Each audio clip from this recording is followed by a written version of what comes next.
Not even sure why that's what I wanted to lead today's stream with. That music in particular. But hi, and welcome back. Long time no see. It's only been about 12 hours.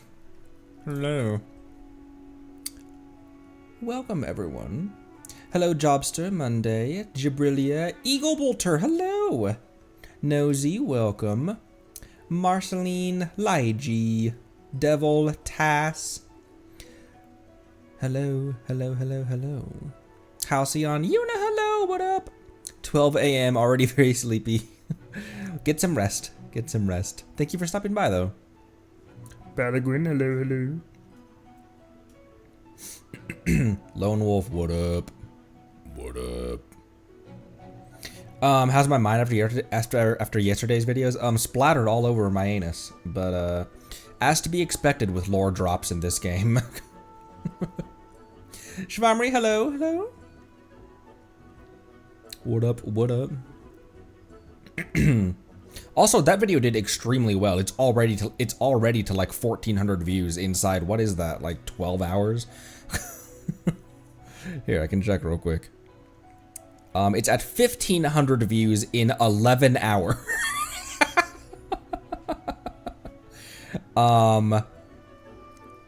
In second place of the past the past 10 videos, in second place, in its first 11 hours is the paralogism video, and that was only 700 views. Which I still, and I hope it's been over a year now, just over a year. It's been over a year now, and I still haven't gotten used to it. It still has not ceased to surprise and amaze me, and I hope I never lose that. But there was a time when I would have a video out for 5 years, and I would look and it hadn't broken 3 figures yet. It had not broken 100 views. So I hope I never lose that wonderment of, wow, there's a lot of people watching the things that I make. And I partially don't even consider me making stuff, because I'm not editing videos or like, it's not an edited, it's the stream VOD. But appreciate y'all, and welcome as we begin the next stage of our journey as well. You guys said that Space and Time for You is basically a direct lead-in to the next quests, isn't it? To the next main quests. I mean, it's the and an interlude.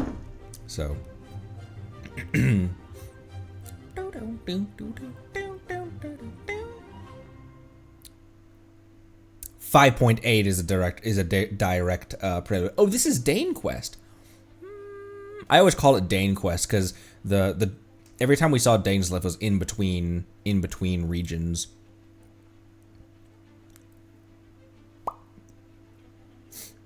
I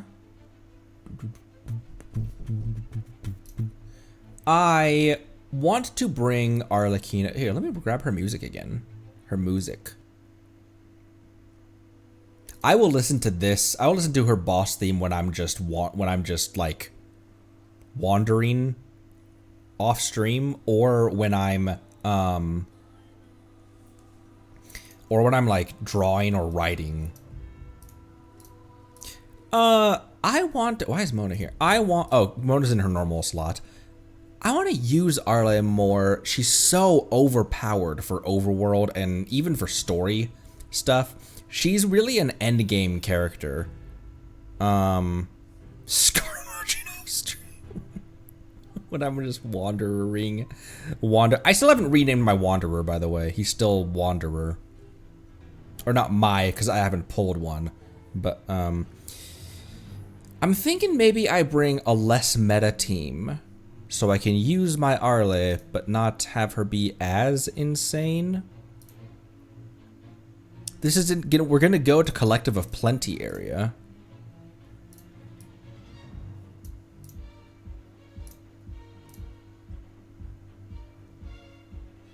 This is just gonna be raw pyro damage though, because Iansan doesn't give a lot of pyro, a lot of elemental application. Maybe, excuse me.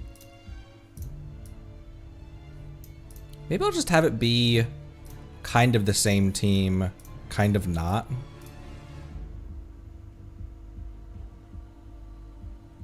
Because this is my normal Arle team. My best shielder, my nuke, and my normal attack. My Iansan doesn't give a massive attack buff though.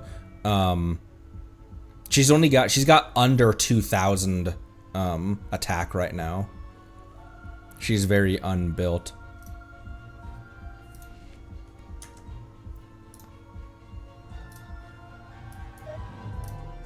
Oops, I didn't mean to click that button. There we go. I do not have portable waypoints. I'm sure I can make one though. How many do I need? I can make 14. It does take those, which is the, this is the only limiting factor. 1, okay.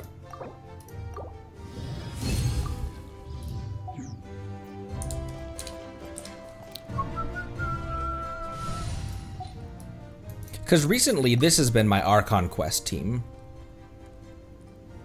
Just these bros. I could bring Mav as well. Malwika is approaching. She is already hitting 50,000 plus numbers, which is which for my characters is pretty strong. What about doing? We need to start this. We need to start this off with some granny pulls.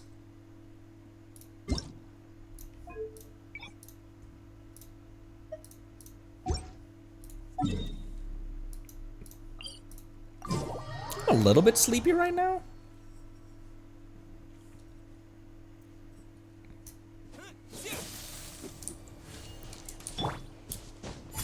Should have brought someone who can climb up this, but hang on.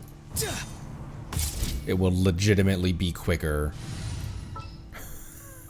to hop off of there and then ocelot up.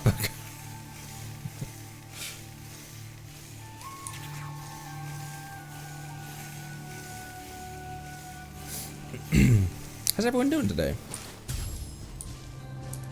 We just saw you not too long ago.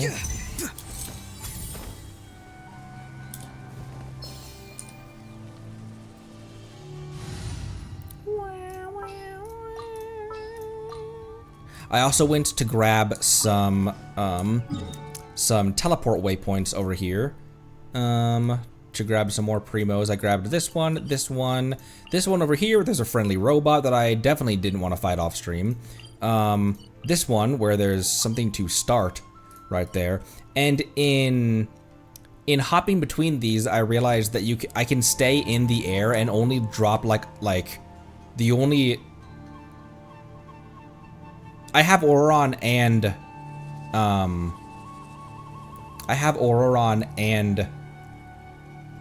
Mawika, and I can just transmission between them, between the bike, the glider, and him, and not lose a whole lot of altitude.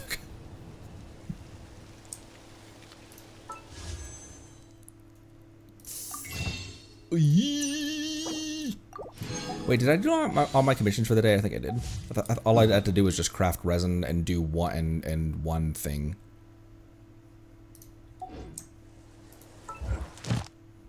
I did. Cool. Shop reset. As whale. Boop, boop. Boop, boop. Ah, not that. And boop. And I still got 891. I hardly use this resource. I have this resource for a reason. How am I doing on Azoth? 205. Azoth is always helpful. I'll buy 50. There's just things that I can buy here that I don't know why I never do. There's Beto in the shop. We'll see how our granny pulls go, and I might save these up. And if it gets to like the last day of Citlali Banner and we don't have her, then I'll spend these. But if we can squeak by saving up for another for C3 Beto, then I'm definitely gonna do that.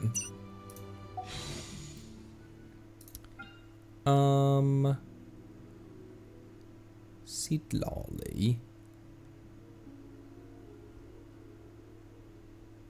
What are we at right now? I forget. We're above 50. No, we're not. We're above 40.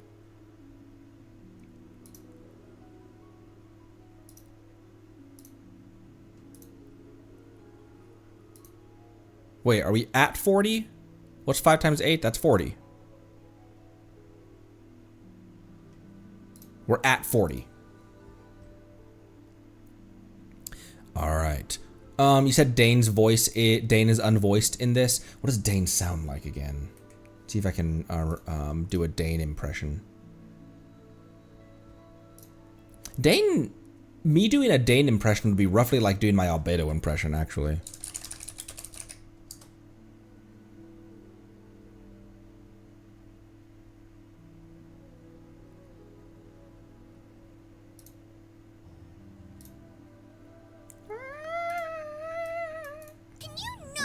Accompany you on your travels. My name's Dainsliff. My name's Dainsliff. I suppose you have some business with me? I suppose you have some wow, that's a horrible impression. I suppose you have. Okay, so it's just suave. It's just suave male voice. Dainsliff. I suppose you have some business with me? I suppose you have some business with me. The gods have cursed the Greeks. That's a quote from Troy. Should I also do a Lumine impression? Windblade. She sounds so much more pleasant when she does her battle voice lines. Windblade, Windblade, drop. Granny.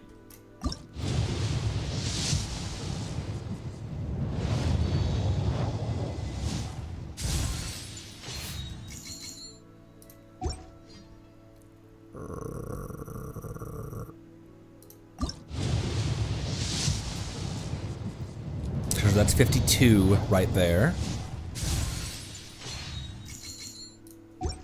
53. So these will get up to, these wishes will get us up to 57 right now.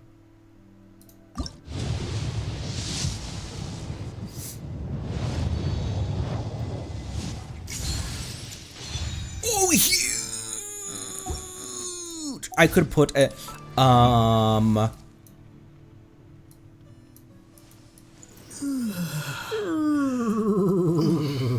where the hell's my lawyer?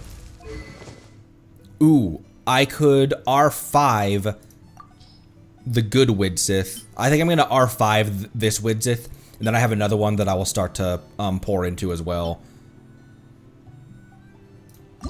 Yeah, that's what I'm gonna do.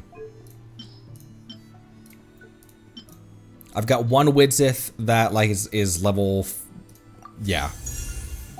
I'll have one R5 that'll be maxed. I need to max this one out. I'll have one good Widsith and then another Widsith that can eventually be brought up. But having an R5 Widsith on Yenfei will go hard.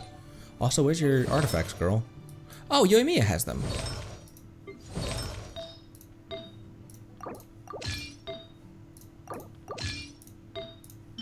Boop, boop. Boop, boop, boop.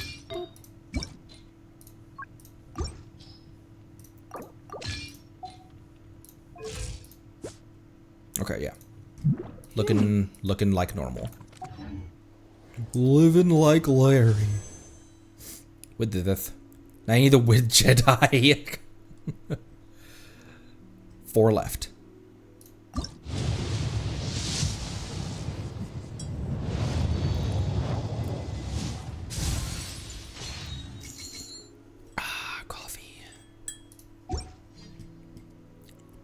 Come home, Citlali. We have booze.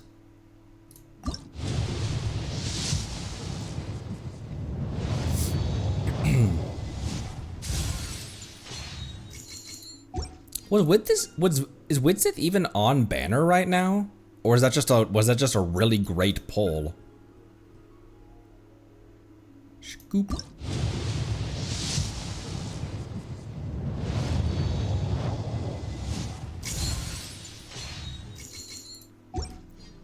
And last one for the day. Or quest primos might get us another one, but last one for right now. Hey, give me a 4. All right, I will take that fish, certainly. Certainly. Oh, you know what? Also, someone put in the Discord a new code as well. Very cool people throw codes in the Discord every now and then. Thank you for that, Spides. The numbers, Mason. Lone Wolf and Marceline both posted a new code in the Discord. Make sure you go grab that code. Whoop.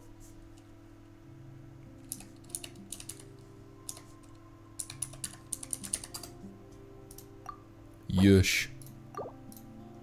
Whoop, whoop.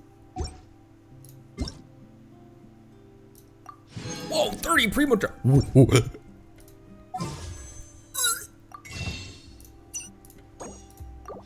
Thank you. Thank you, thank you.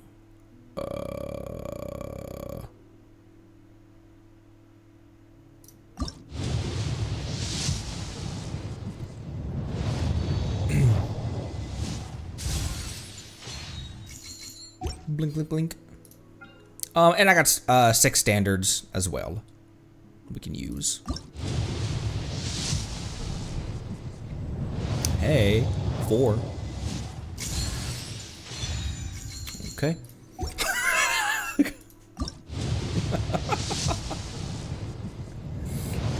Am I getting the Yelan skin? Probably not. I don't really. The only skin that I have is Xiangling, and that's just because of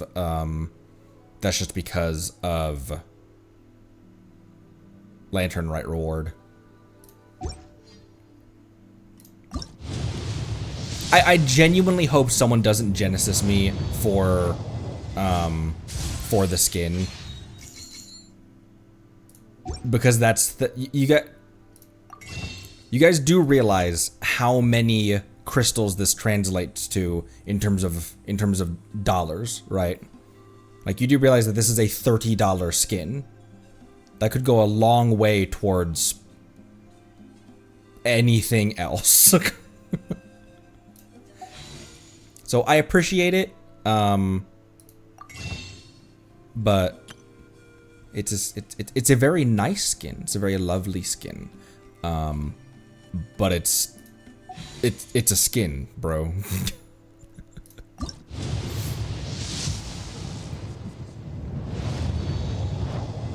That's 6 burgers. Americans will do Americans will do anything but measure things in metric. Boop. I was about to say, what do you think the exchange rate is from our currency to Primo Gems, but we literally know what the exchange rate is.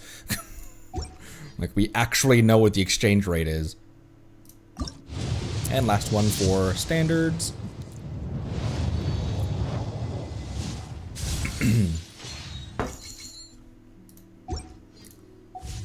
All right.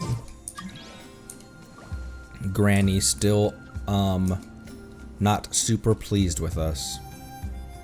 I don't remember how far we are in standard. We're midway through, I think. Aren't we around like 50-ish pity?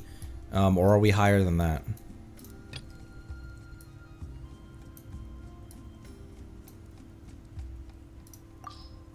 I'll bring this team. Ian-san has been my alternate shielder. Just making sure that she's all squared up. The great thing about Aeon's shield, the great thing about Lanyan's shield is that because it's an anemo shield, it can absorb an element and then become more resistive to that element. So she's great for like fighting like whopper flowers, or she's great for against single element enemies and stuff like that. But if you're fighting multiple enemies that have different elements in them, so like if her shield absorbs a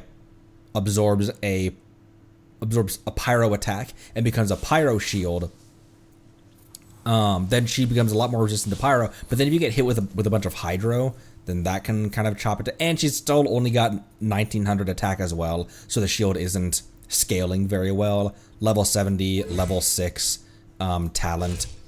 So I've killed my Moeka a couple times off field, but she's still doing all right. Wait, was that my C6?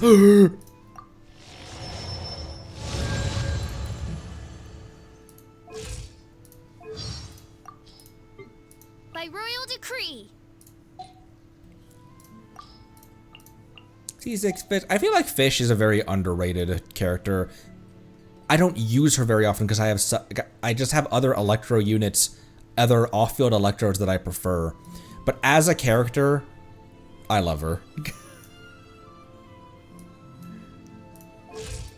I created another universe. I know, and founded Fischl. paradise. For I, Fischl, and the prince.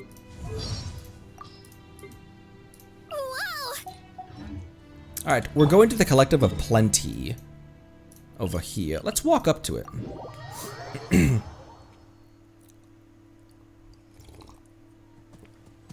Do we think she created another? Exploration and trials. Adventuring is right up my alley.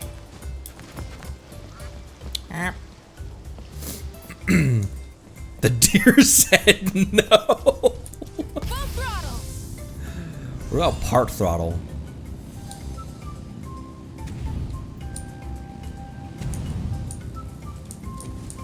The bike handles kind of jank in certain ways. Like there was a fight I was doing that was on top of like a cliff, like right next to the cliff, and it would be frequent that I would almost fly off the edge when I was just trying to change direction.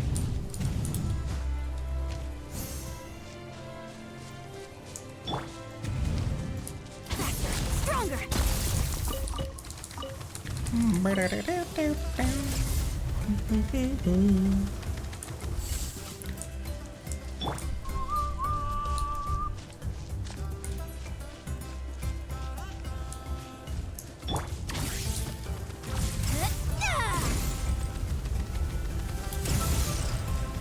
I'm here.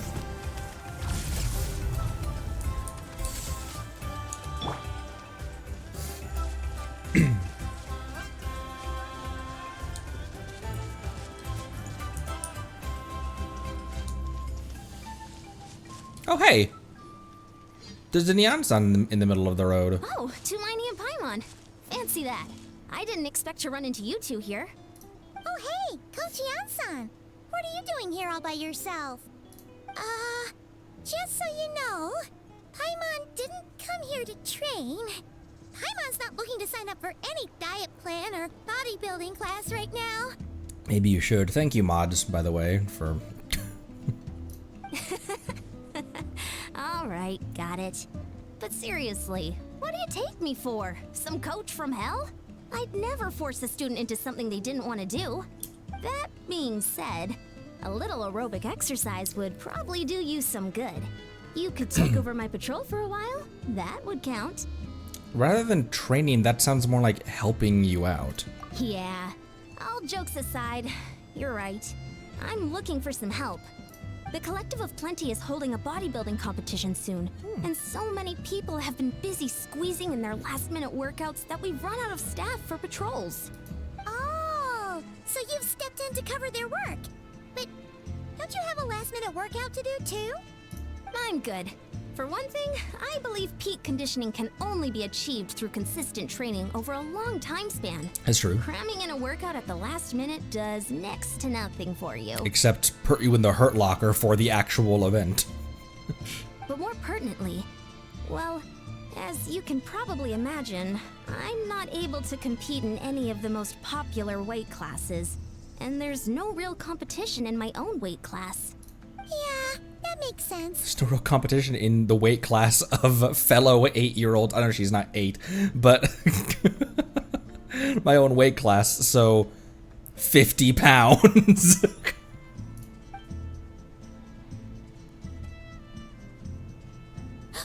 Oh no! Don't look at Paimon like that. We are not the same weight class, and no way is Paimon competing against you. Traveler, let's just help with the patrol, all right? Otherwise, Yan-san's gonna make Paimon enter a bodybuilding competition. Perfect. I managed to get you on board with just one look. Alright, I'll do it for you, Paimon. Thank you both. It should be pretty routine. Just keep your eyes peeled and make sure nothing strange is going on in the area. There's always something strange going on in all sorts of areas. This is Teyvat, Yan-san. That'll free me up to check the other section. Let's meet back at the settlement when we're both done. Sure thing. Just leave it to us. We're experts at strolling and patrolling, don't you worry. Also, because the questing has had me fight as Ether a lot recently,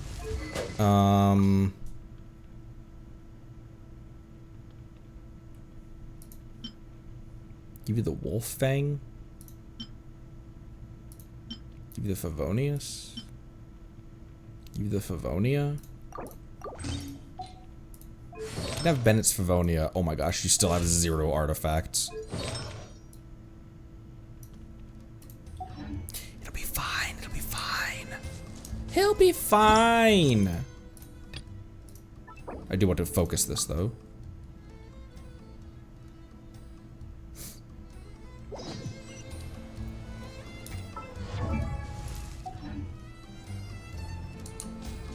Patrol the area near the Collective of Plenty. I think Wolfang better. Probably, because that's a physical damage bonus that was on Benny. It's just got a really high base attack stat, which is why it's good for him. What's the best Bennett weapon? 5 stars are always really good for him because of their high base attack. Oh, that. Put a waypoint somewhere close to that place. All right, can do. What if can I just put it like right here? We're going right there. So let me get on top of this mountain, and then we'll place one.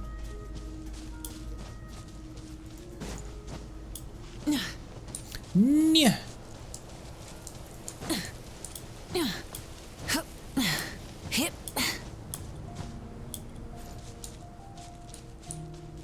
Oh, there's a nice little clearing right here.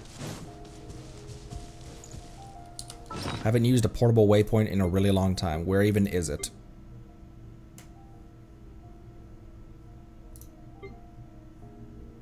Is it in food? Oh, I already had one.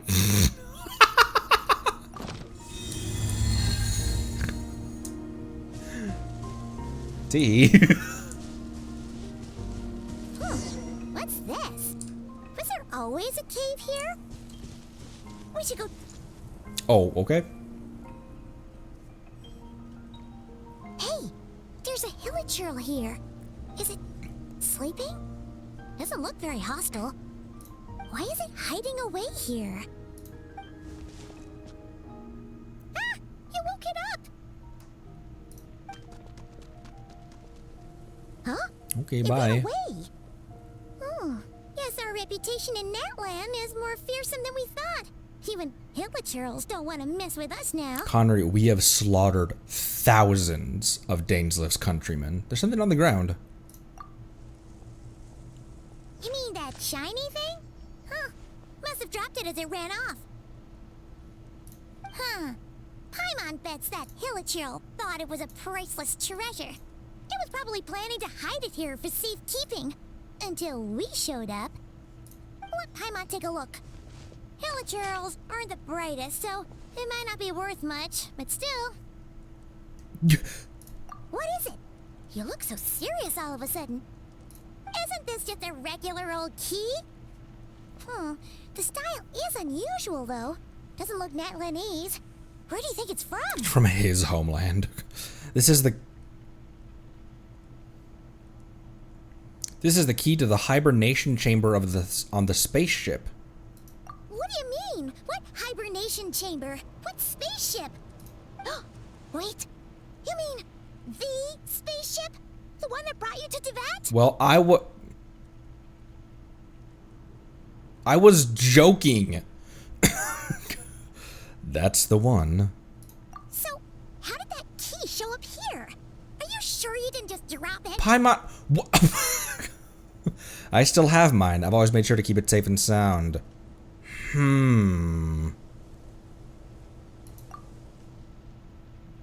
Whoa! Yeah! These look identical! So, if one of them's yours, does that mean the other one is... There are only two of these. One belongs to me, and the other to my sister. Knew it! Huh! The keys to a spaceship! Huh! Somehow that really rams home the fact that you really are an actual alien! Oh, wait, no. Descender. No, alien, you had. But anyway, now we know where it came from. The question is, how did it get here? The simplest explanation is that your sister lost her key somewhere not far from here. Then that Hilichurl found it and ducked into the nearest cave to hide it. If that's true, it means your sister was here recently. And by extension, the Abyss Treasure Hoarders was probably here as well. Yeah. Man, this is so crazy. We only agreed to help with the Ansan's patrol on a whim. And now we've made this bombshell discovery and found a huge lead on your sister. Should we keep following this trail while it's hot? Or do you think we should check back in with the Ansan? Ah, there you are. Looks like you went the extra mile today. Thanks for being so diligent. Oh, hey, Ian-san, what's up? Didn't think we'd see you again till we headed back to the settlement. We were actually just about to go meet up with you. We've made a huge discovery today. Yeah, by the way, did you know that I'm an alien? I came here to let you know that you don't need to keep patrolling anymore. The bodybuilding competition has just been canceled, so the usual squad will be resuming their normal duties. They'll be here to take over shortly. Wait, canceled? Why? What happened? The Abyss Order attacked. Welp. Huh? Didn't expect our suspicions to be confirmed so quickly. Sounds like Lumine is on the move again. I'll find a way to speak with her in person this time. I have to. I've heard of the Abyss Order, but this is the first time I've known them to take organized action on such a large scale. That's my ether impression. Apparently, Windblade. It's like they're preparing to go to war against our entire nation. One little sect versus the entire nation of war? How are they expecting to pull that off? I still want to know why did Lumine keep her wings? I still want to know how and why Lumine kept her sword. Based on everything we've seen from them so far, they usually prefer to act in the shadows. So, what's different about it this time? What could they be after? No clue. All we know is that they've attacked our tribe, but that doesn't tell us much. Our defenses are holding strong so far, so I'm gonna head to the Stadium of the Sacred Flame and see what Mawika knows. If there's any information out there, she's the one people report to. Oh, want to come with me? I'm sure everyone will feel better knowing that the hero of Natlan is on the case. Well, I am keen to find out more about the situation, and I can provide some information on the Abyss Order. Great, then let's head over together. This was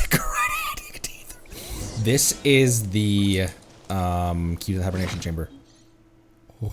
On the ship that traversed the Sea of Stars, there should be only two keys belonging to the golden-haired traveling twins. This is the quest that had that very sus artwork of, but that sounds bad. Had the very sus artwork of Lumine's hand tearing through the sky.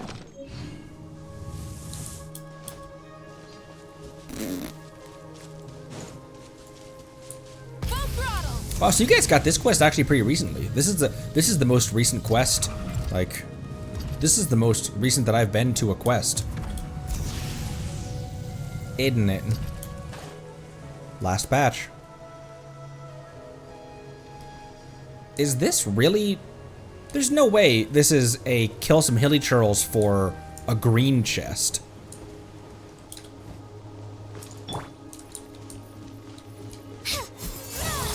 Not there.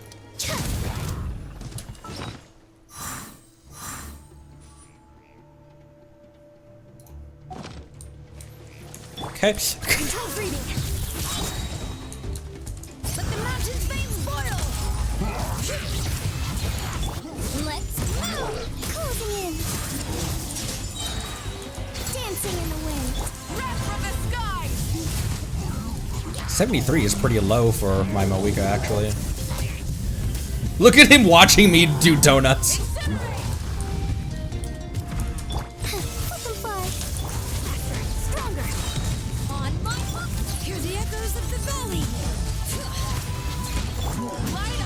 I didn't have that fully charged up. But. Moika has hit 140 before with a Bennett burst.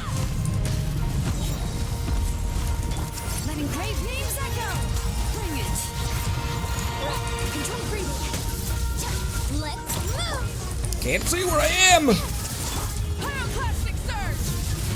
Try and stop me. There, 118. That's more normal.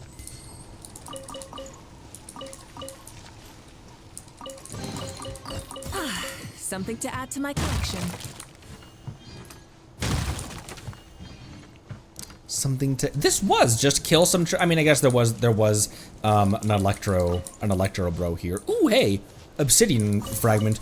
You use those to craft rings for those doors. There's a door by the Scions. With that. Something to add to my collection. I sold them, looted their drops to yoink their treasure. Oh. Full throttle. Why am I walking here? I'm walking.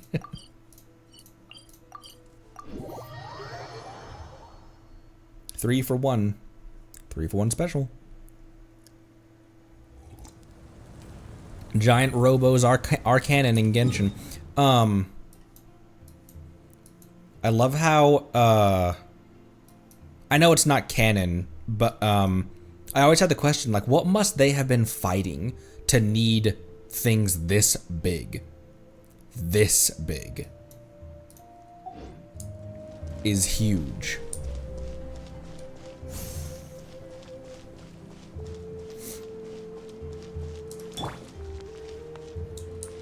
Oh, there's a teleport up there that I could have gone to.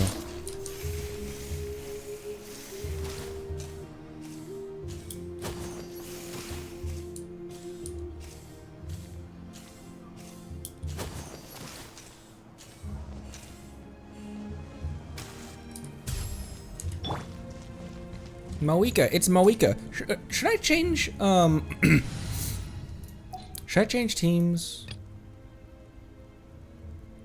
Maybe I bring Arle back out for this. I don't know. I'm more, when I woke up today, I was like, man, I really don't know what team I want to play today. It's definitely into having Nutland characters though, so maybe we just stick with Nutland. I am gonna bring Bennett though, I think. Epic. Just in case we get into some big fights where I need some, I'd have 2 big healers, 2 big bursts of heals, and Bennett's attack buff is way better than Eon-san's, my Eon-san. You know, I could bring Mika. Mika is a healer. Oh? Ah, great timing, Eon-san. I was just about to send someone for you. And How are things looking? What's the latest word from the messengers? Sorry about that. And the Traveler. all the better that Traveler is with her. The Abyss Order has been spotted near several tribes at the same time. Clearly, this is a coordinated strike. Also, their numbers are much higher than expected. Their organization appears to have grown considerably, but because they're usually so secretive, this is the first we're learning of it. It sounds like they're throwing everything they have at us. What are they trying to achieve? That's what I'd like to know as well. Historically, Natlan has not been a hotbed of Abyss Order activity, and we have no particular quarrel with them. Could it be revenge, perhaps? Would they want to get back at us for a recent victory over the Abyss? Yeah, but the Abyss and the Abyss Order are not the same thing. Seems unlikely. But then again, Paimon wouldn't put anything past the Abyss Order. Have they put that together? That the Abyss attack in Natlan was not led by Lumine? They're not the same thing. Have they put that together? It's too early to say anything definite. For the time being, we should continue monitoring the situation. How are the battles going? Not too many casualties, hopefully. They know, okay. Well, even if they're committing all their forces to the fight, they're in for a tough time. Our brave warriors have just emerged victorious from an all-out fight against the Abyss itself. Yep. We have a whole nation's worth of seasoned veterans fighting for us. Compared to the true Abyss, the Abyss Order poses a far smaller threat. Okay, there we go. They cannot endlessly replenish their forces for starters.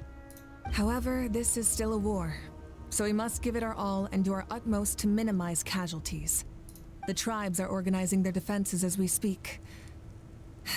Traveler, this is one war that Natlan can handle on its own. If you wish to stay out of it, you'll be safe here at the stadium with me. That's not Ether's style. This one is personal for me. Oh? In what way? The current leader of the Abyss Order is my sister.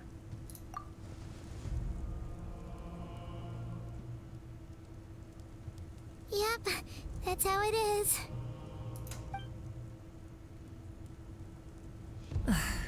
I see. My goodness, that is very personal indeed. Ether really knows how to stun lock people. He just casually drops knowledge and they're like,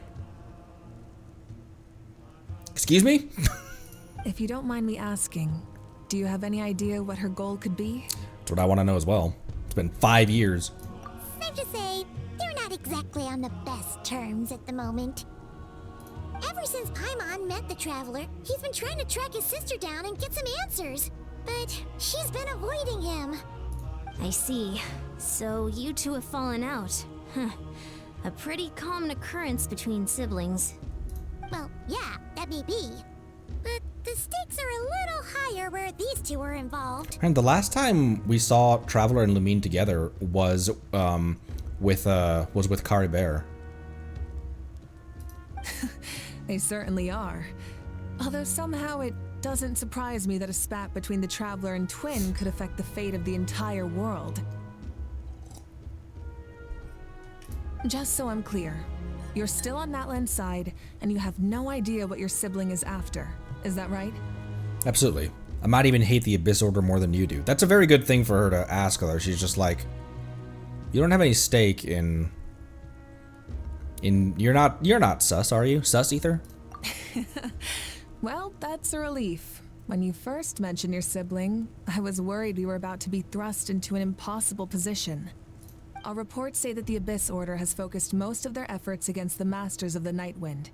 If you don't plan on staying here with me, I'd recommend going there to lend them a hand. Sounds great. I'll join you. Right now, the Collective of Plenty isn't facing a serious threat, so we should support the other tribes. Many thanks, you two. Anything you need, send word to me right away. Can you tell Citlali to climb into my... What? And don't worry, you're still Natlan's hero. I'm not gonna blame you for something your sibling has done. Still, if we manage to find your sister, you wouldn't mind if I gave her a good punch to teach her a lesson, would you?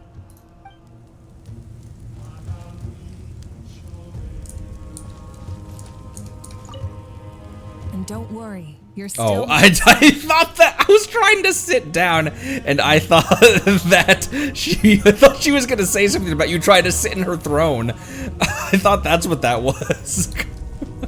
She was like, "Excuse me, that's my seat."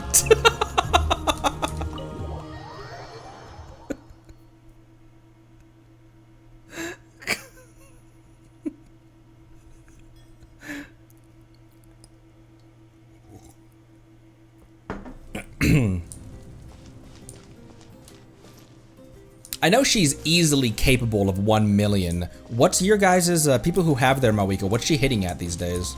Try and stop me! All right.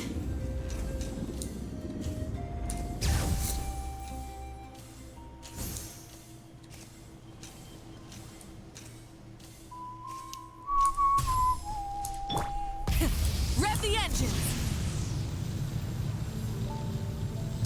70k without burst. Oops, I accidentally hopped out of the Flame Strider, the Ghost Rider.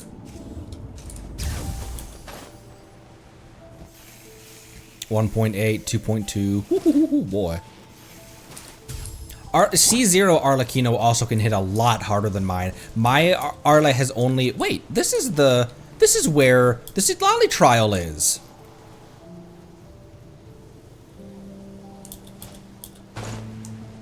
I may or may not have replayed that again last night. Let's ride.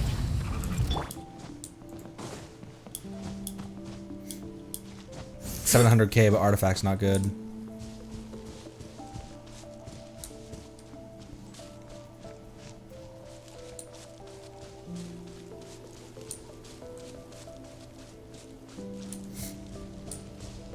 Understandable.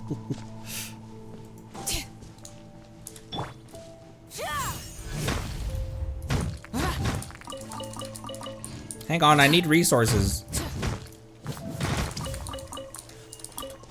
I know everyone's dying, but...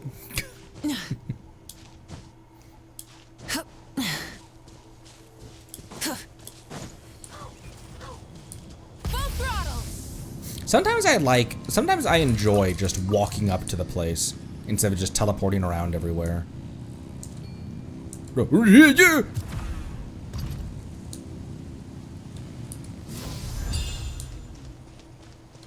Okay, we're going over there.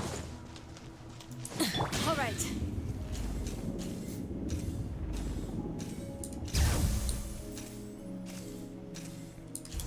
My best damage with Arlecchino is Arle Vape with a Mona bubble.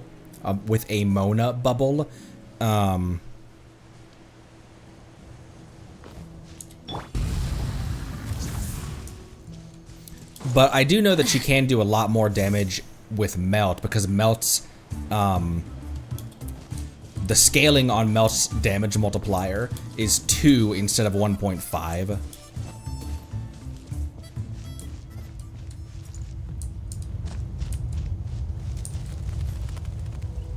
Is that the... Oh, we are close to the... I forgot how close the Master of the Nightwind was to the volcano. Also, there's a chest up there that I missed as well.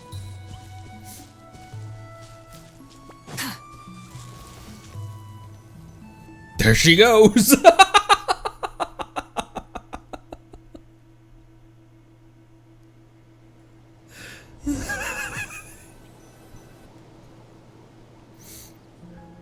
Look, it's Ilali. Huh. I wasn't expecting to see you here. Are you here to reinforce us? How are things looking? Mawika told us to come here.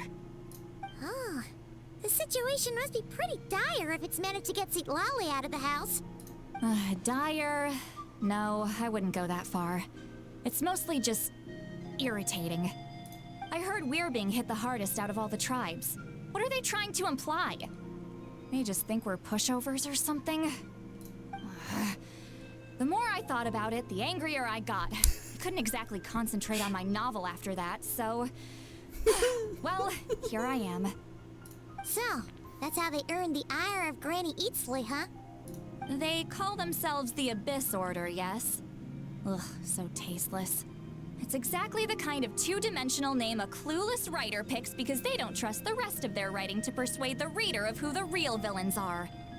Hey, she's saying your sister has poor taste. I'm glad I'm not the I'm glad I'm not the only one who thinks that. Wait, what? Are you saying his sister is a member of the Abyss Order? In a manner of speaking, a member, yes. I only said that because I was mad, but maybe I went too far. Hey, let's save the chat for later. We've got some enemies incoming. Good. A much-needed chance to vent my frustration. And not a moment too soon. Things were getting awkward there. Luckily, I'll never have to find out just how badly the rest of that conversation was gonna go. You didn't have to say that last part out loud, Sweet Lolly. Anyway, let's get him! That was supposed to stay in a thought bubble. Look at, oh my word.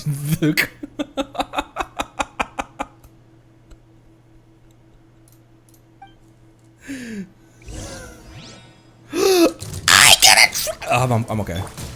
Ow! I don't know why I put, oh, 5, not 4. Get to work. Ills be gone. Hear the echoes of the valley. Bring it. Wow! Woo! Teamwork is strength. Wrath from the skies. Is it just this guy left? No, definitely not. You two. Time to end Oh, you didn't even let me see her burst animation, you assholes. Let the mountain's veins boil. Burn it down. Pyroclastic surge. Phew. Much better. That's more like it. Even the Rift Hounds were like, oh, arf, arf. Oh, impressive work, Granny Eatsley. If I'd known you were on the case already, I might have reconsidered whether your tribe really needed reinforcements. If anyone should be reconsidering, it's the Abyss Order. They picked the wrong target this time. Experience says that if we head in the direction they were attacking from, we should find their stronghold. Why don't we press our advantage and destroy their base? They won't know what hit them. Hey, was there a battle here just now? Need any help? The warriors from the Masters of the Nightwind are here! The battle against the Abyss is still fresh on our minds, so everyone's used to working together. Well, morale's high and everyone's here. Let's go take down that stronghold. The Pillow Pact is always what it sounds like when she says that.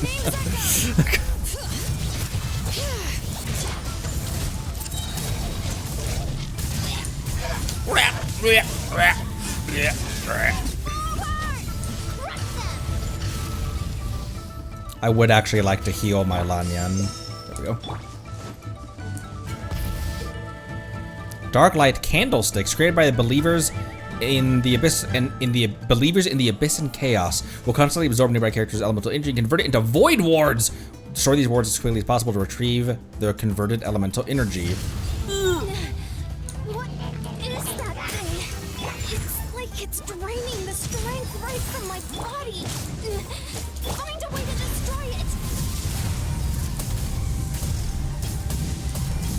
The Abyss Order's resistance is faltering. Now's our chance. Yes, attack that. Oh, hey, that's not off cooldown. There we go. Hear the echoes of the valley.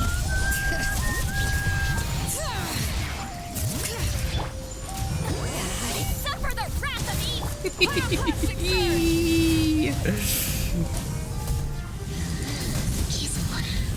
What'd you call me? Incinerate! Can we deal with this pirate with this shield real quick? There we go. Let the mountain's veins wrath from the skies.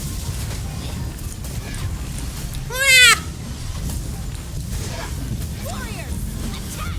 After them!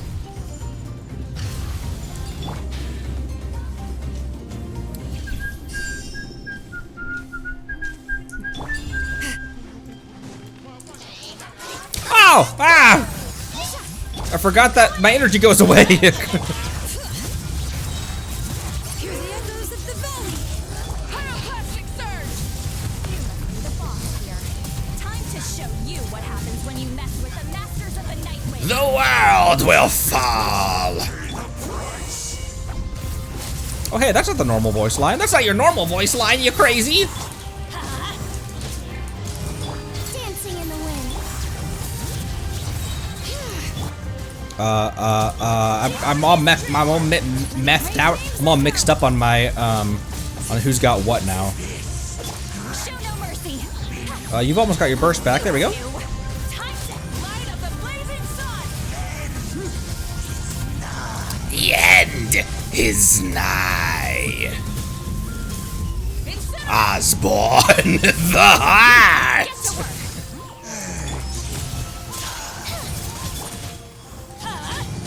It'd be cool if Bennett could stagger these things. He can stagger pretty much anyone else. From the sky. Try and stop me.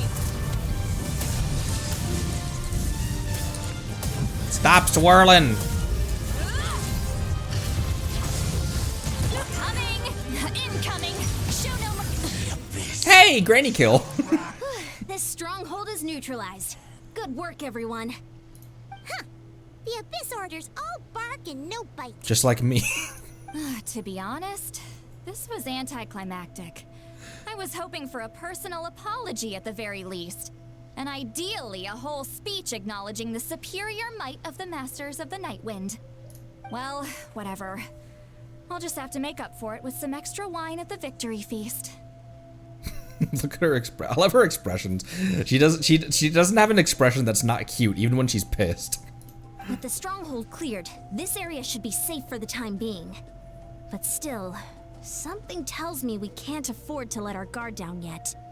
Maybe it's just me, but an enemy under siege normally defends their stronghold at all costs. The fighting gets more and more intense right till the bitter end. But this time was different. With a few exceptions, most of the enemies here gave up and fled the moment that... well, I don't know, but it seemed like they sensed something. This probably isn't their Alamo, then. Huh? Not sure I follow.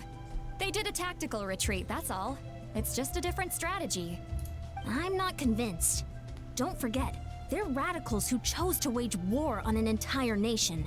They don't do things in half measures. It seems out of character to cut their losses and run like that. So you're saying there's more to this than meets the eye? Like Transformers. I'm saying we don't know enough to be sure of anything at this stage. So let's stay alert and keep our defenses at the ready. So we're no wiser as to the Abyss Order's objective. I'm back to square one. If I could only get Lumine to talk to me, I could get answers for all of us. I'm heading back to the Collective of Plenty.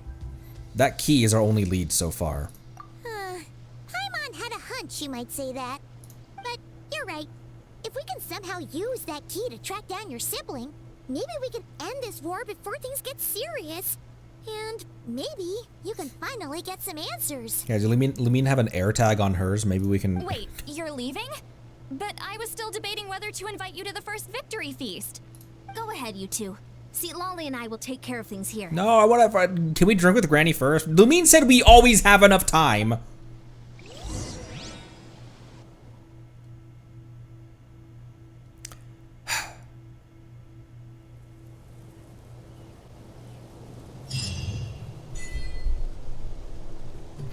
Before the dawn. Return to the area. The title of this section of the quest is Savior.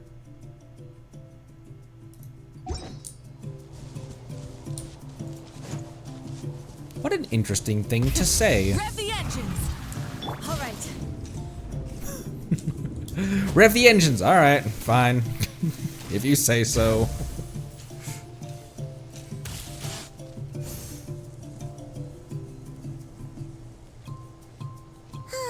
And we're back where we started. That Hilichurl probably found the key nearby, right? Let's look around for clues. There's no time to waste. Beyonsan and Lolly are waiting for us.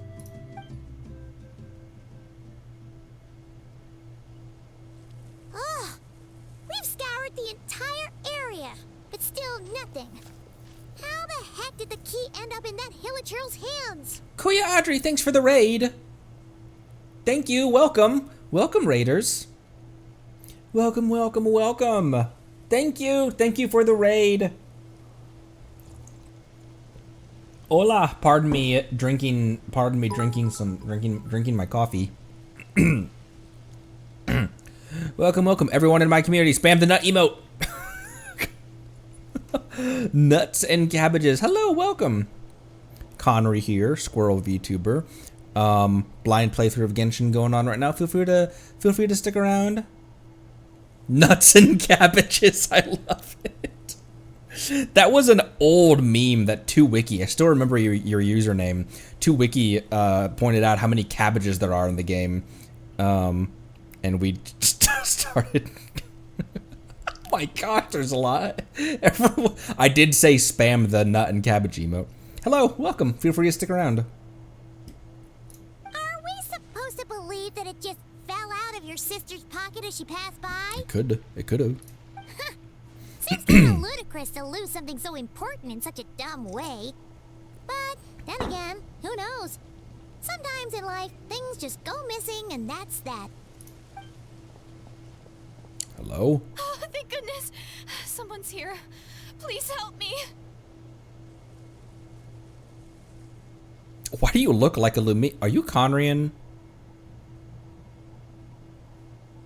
Huh? Who are you? What happened?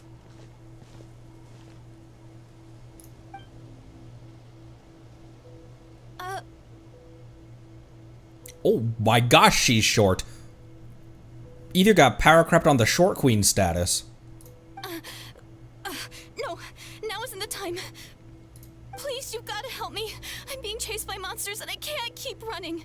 Can you do something? You've come to the right person.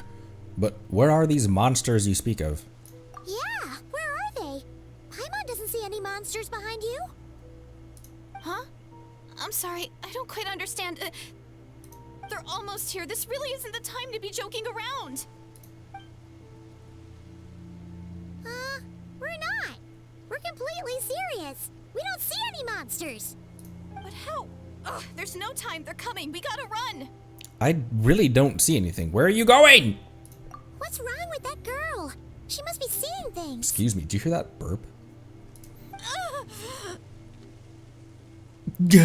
no! It looks like something really hit her. Maybe she was right. Quick, let's see if she's okay. Just stood by while she got whacked. What's wrong? Are you hurt? What was that? The monsters! They're right there! You need to get out of here. It's too dangerous. Let me help you first.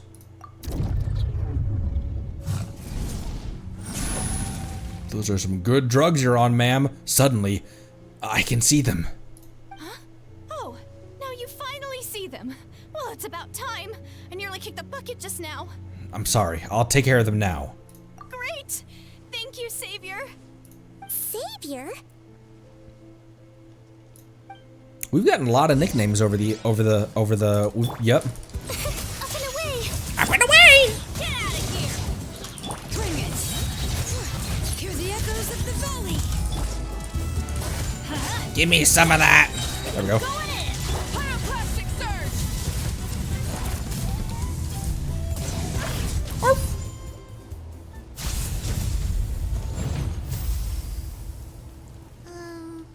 You done?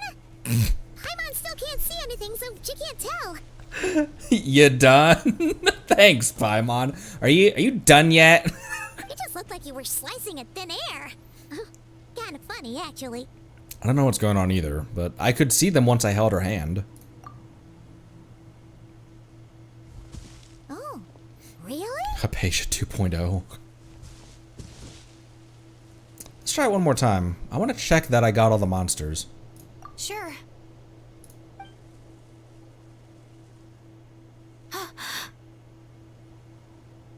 Those are some interesting eyes you've got there, ma'am. What's wrong? It's nothing. It's okay. I can see they're all gone now. No need for you to check. I didn't think much of it when the monsters were breathing down our necks, but now that I've calmed down, holding hands with you like this, I'm just a little shy, that's all. Sorry, I'm already taken. By who, you ask? Yes. I didn't mean to make you uncomfortable. Huh? Have you never shaken hands with someone before? You sure get flustered easily. Well, anyway, I haven't had the chance to introduce myself yet. I'm Deirdith. Thanks Deirdith. for saving me just now. I'm really grateful for your help. She's very cute. Paimon's Paimon, and this is the Traveler. With him around, you'll be safe from any monsters. As long as they're visible. So, what was the deal with those monsters just now, anyway? Your guess is as good as mine. I could see them the whole time, so when you said you couldn't, I thought you were making fun of me. Whoa! That must have been scary. The idea that we'd stand by and laugh while some poor girl was being hunted down by monsters? That would have made us even more monstrous than the monsters. Don't worry, we aren't like that. When we say we can't see something, it's because we really can't see it. But more importantly, did the monsters hurt you? How bad is it? It's nothing serious. But I did sprain my ankle back there. I won't be doing any more running for a while. It's nothing serious, however, these are rift hounds, so... There's a cave nearby. Why don't we rest there for now? Good idea. We'll take you. Abyssal corrosion is definitely a thing. Or corruption. Oh my gosh! Did you see? Despite getting injured, I still feel much safer with you around. At the very end, right before the camera changed, one of those Monitous just like rushed in from the side. I'm gonna stay here until I heal up. Don't want to risk running into any more monsters. Yeah, you already took a big enough risk coming out here all on your own. So, where are you from, Deirdith? Look into her eyes. A small village, far away from here. I walked for what seemed like forever and lost my way, so... Yeah, I have no idea where I am anymore. Maybe all these trials and tribulations are part of the journey. No one said finding the savior is gonna be easy.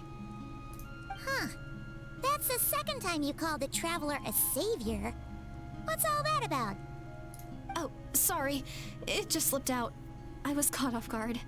The resemblance is so uncanny. Anyway, let me start from the beginning. There was once a sage who passed through my village. People got the sense that she was truly omniscient. The sage said that doomsday was coming. But as that day approached, a savior would reveal themselves to us. The day of disaster is almost upon us, so my grandmother begged me to leave the village and find the savior before it's too late. Doomsday?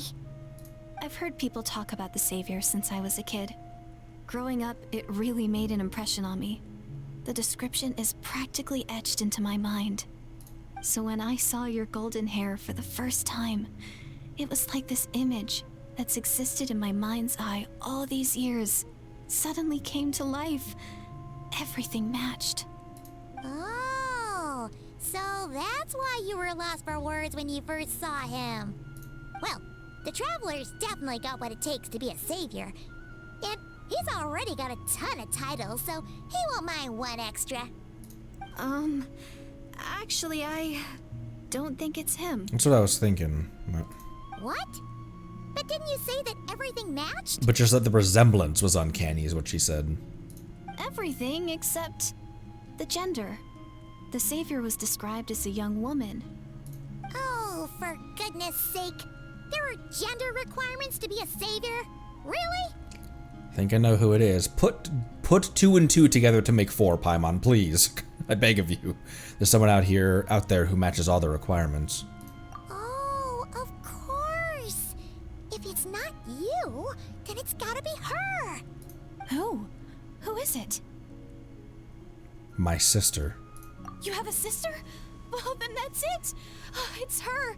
It has to be. Oh, thank goodness. Please, can you take me to see her? If only it were so simple. Huh. Maybe, if you're lucky. It just depends if we can find her. Huh? But isn't she your sister? Celestia framed in the background there. I love when they put Celestia in the background there. Like it's just like it's just a constant thing that just hovers over all of Tavat. Sorry. Looks like Paimon steered this conversation back to the fallout between you two. It wasn't on purpose, but that's the reality, so it's hard to avoid. Okay, fair enough. But since you're looking for her anyway, why don't we team up? We might stand a better chance if we work together. Have you always believed that Doomsday will come? Have you always believed that the Savior will come? Yes. Everyone says that the disaster is inevitable. But the Savior will rescue us all from our pain and suffering. I've always dreamed of meeting the Savior. Do you really buy this whole doomsday thing? Seems kind of far-fetched. She spoke with conviction. I don't think she's lying. Maybe it's another lie spread by the Abyss Order?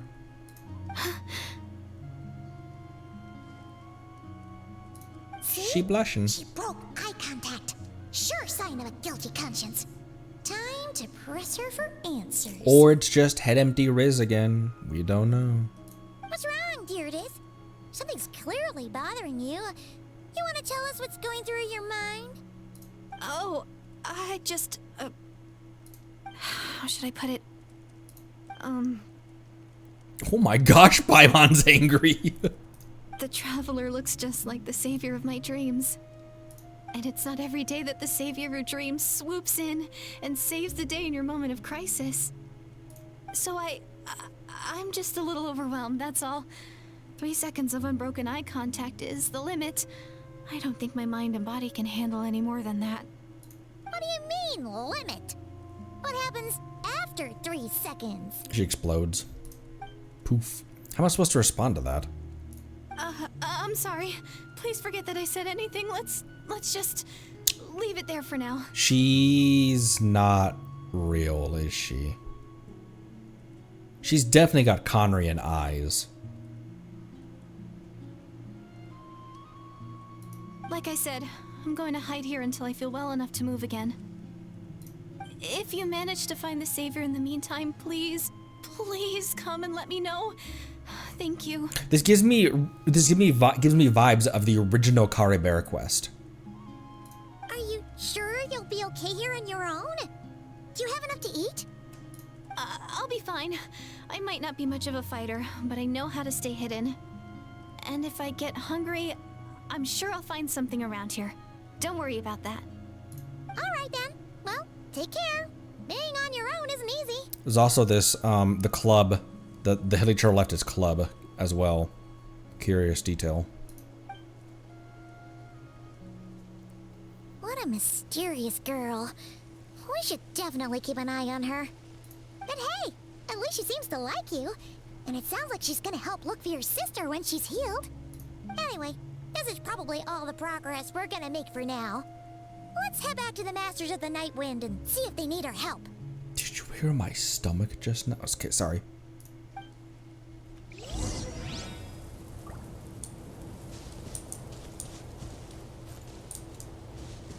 The cave's right here.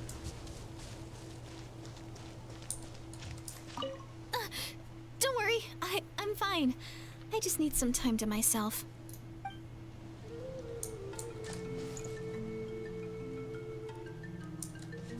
I thought they were Lumine flowers. I thought they were flowers, like the same flowers that are on Lumine's head.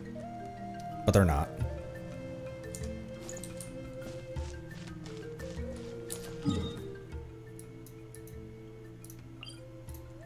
Back to Granny's tribe.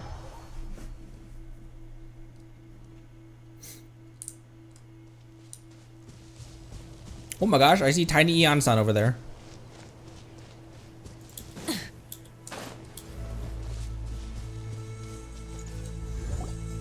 Oh, you're back. How did it go? Find anything? Nothing substantial, unfortunately. But we had the weirdest experience. Yeah, I tripped balls by holding hands. That's a new one even for me. Wait till I tell Tainari about this. So I take it that the war's still on? No progress yet, I'm afraid. That's okay. I just wasn't sure, because things seemed to be at a standstill while you were gone. The Abyss Order hasn't attacked us, and since we don't know what they're planning, we haven't made a move either. In a word, it's a stalemate.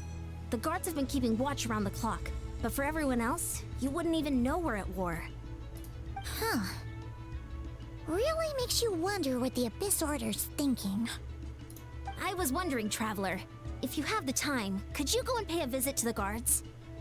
They've been working a pretty demanding schedule. I was gonna go see them myself, but I'm sure they'd appreciate a visit from the greatest hero of our time. Well, you know. Oh, but you're a great hero too, Yan-san.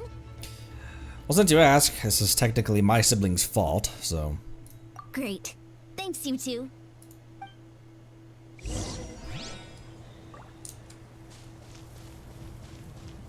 Hello, good sir. How are you today? Wow, Tumaini, our hero. We've actually fought together before. You probably don't remember it, though. Of course I do. We were at the place with the stuff. You do? Then it's truly an honor to serve alongside you once more. Thank you for standing guard this whole time. It's all good. Honestly, it's not been that much work. Haven't heard a peep from the enemy. Peep. Have you seen anything out of the ordinary? Nothing that would indicate an impending attack. I've spotted a bunch of Abyss Order operatives, but they weren't acting hostile, just hanging around. That's... odd. There were even moments when they seemed to be meditating. At least, that's what it looked like to me. Maybe it's part of their religion or something. Out of an abundance of caution, I asked some shamans from the tribe to take a look and see if there was anything nefarious at work. But they didn't sense anything untoward, so we just put it down to religious ceremony and left them to it. Huh. Interesting. Oh well, the more time they spend meditating, the less time they spend trying to beat us to a pulp. Seems suspicious though. Could this be related to their true objectives? Well, the shamans didn't raise any concerns, so how bad could it be? As far as I'm concerned, so long as they don't pose an active threat, they can do all the cult worship activities they want. Besides, as soon as everything's in place and we're ready for an all-out offensive, there'll be no match for us. Huh. Sounds like morale is pretty high. Guess there's strength and confidence in numbers. Let's keep going, Traveler.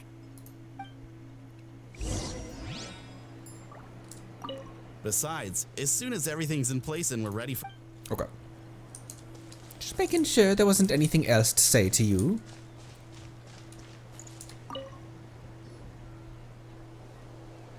Huh? Huh? Is that Tumaini? What brings you here? Is this like a meet and greet? Yes, clearly. I wasn't. I'm so nervous. Hey, come on! You'd march to war without so much as blinking. What's so scary about a chat with a traveler, huh? It's not the same thing at all. There are plenty of chances to go to war, but a one-on-one chat with our great hero, that could be a once-in-a-lifetime opportunity. How can I not be nervous? What if I say something wrong? Or if my posture's bad? Or if I accidentally make a weird expression with my face? One bad impression can stick for life. Well, the good news is, this is a phenomenal first impression of you, sir. No one's here to judge you on your posture or your facial expressions. Relax! All right then. I'm sorry, great hero, but I have a small favor to ask. Let Paimon guess.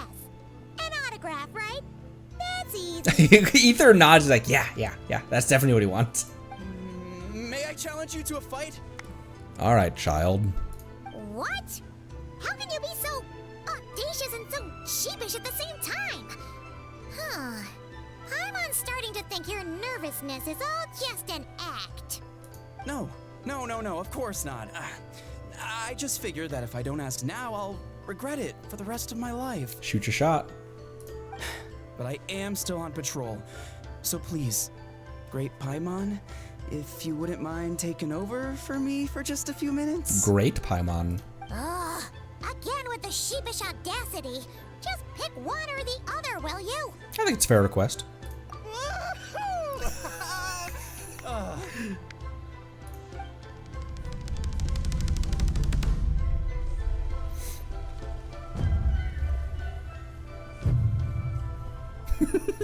There's no thoughts behind those eyes.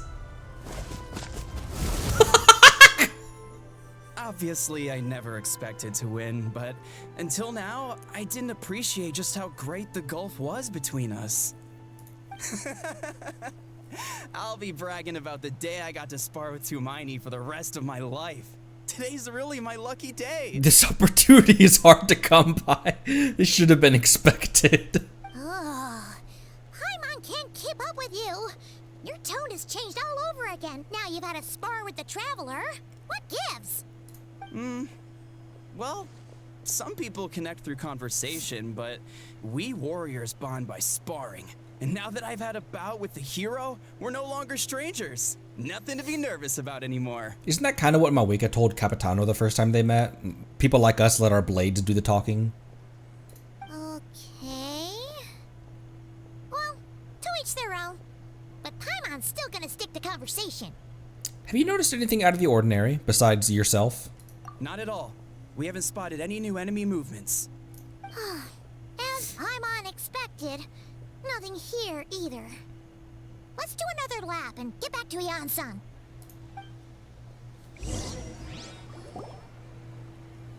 You're back. So, did the guards find anything? Nothing much, no. Someone mentioned that the Abyss Order has been doing some kind of meditation or prayer, but apparently it seemed harmless. Paimon wants to lodge a complaint about one of the guards, though. His name's Kentalo. Ignore Paimon, he wasn't a problem. Traveler? You're back already? And no one thought to wake me up, huh? In fairness, you look pretty hungover. Can't imagine anyone wanting to wake you up in that state.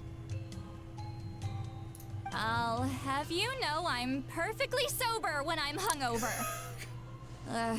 Okay. I'll admit that sounds strange at face value, but regardless, what I meant to say is, I heard something about the Abyss Order engaging in meditation. Yeah, that's right. Does it mean anything to you, Siglali? I sensed something strange in my dream. It was vague, but it seemed as if some noise had found its way into Natlan's ley lines. Oh, what does that mean? Hard to say. I don't think it had any tangible effect on the Night Kingdom or on our ley lines, but still. It's like a signal that exists on a different dimension of reality. It might not interfere with ours or pose any detectable risk, but I just get the sense that something strange is going on. Oh. So even someone as familiar with the ley lines as you can't tell what's going on. No wonder the shamans that Satura called to the front lines couldn't sense anything. Yan-san, I think we should go talk to the chiefs. There's no point dragging this out. We need to take the initiative and drive the Abyss Order out of Natlan for good. If that's the Council of Granny Eatsley, I'm sure the chiefs will agree. But it will still take us some time to gather the required force. In war, adequate planning and preparation is the key to victory. Sure, but the finer details aren't my concern. Anyway, I'll leave you to it. Just remember to come find me when you're ready to talk to the chiefs. Actually, since you're here, Sitlali, would you mind hopping into my teapot? I might as well ask you one question. Oh? Sure, what is it? Have you heard of monsters that are only visible to certain people? Huh, you mean only select individuals can see them? Now that's a strange one. I guess they could be manifestations of a disturbed psyche? Or extreme negativity embodied in physical form. It could also be a simple case of Whoa, dead look at the monsters lighting whose here. souls got stuck here somehow. Well, I say simple. Things quickly get confusing when you start looking into monster souls. For starters, trying to figure out which classification system to use is a real pain in the... Alright, we get it. Granny Eatsley's learning and wisdom knows no bounds. But could we just get the short answer? Who do you think the first person to swear in Genshin would be? Citlali? Diona? Hey, I was just thinking out loud. You really think I was just trying to flaunt my knowledge? Anyway, the short answer is... there are many potential explanations for the kind of phenomenon you describe. That said, it's not something I've ever encountered in all my years. Whew, wow. Okay. Well, if Granny Eatsley's never seen it, it might as well not exist, right? Yes, my queen.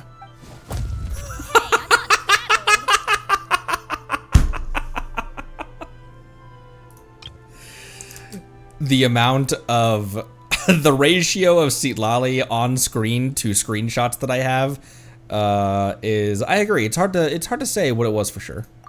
Care to elaborate on what happened? This all sounds rather mysterious.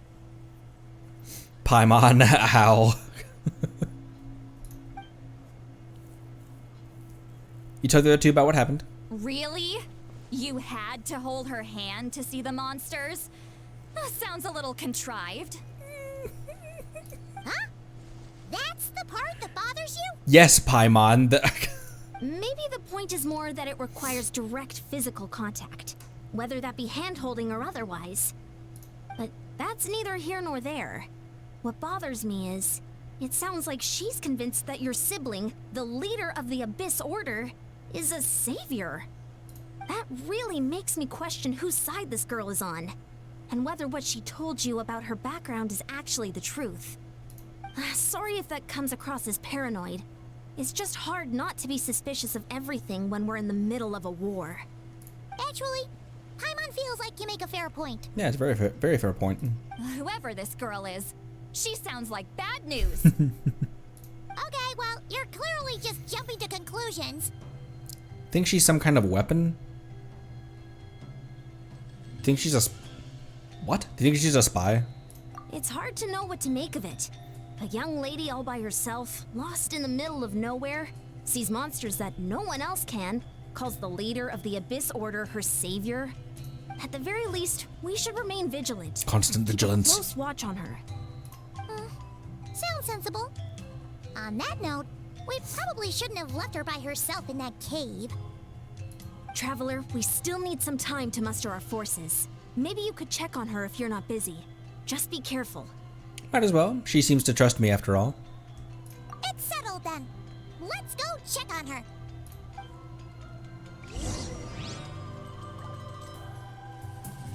There she is. Why holding hands? Why that specifically? Why not literally anything else? She's so angry with us. I love her so much. I'm sure they'll show us. I'm not normally so suspicious of strangers, but at times like this, the safety of the tribes has to come first. See, Lali is a very rare combination of a design that I really love, and also she's a combination of so many different facets of characters that I enjoy.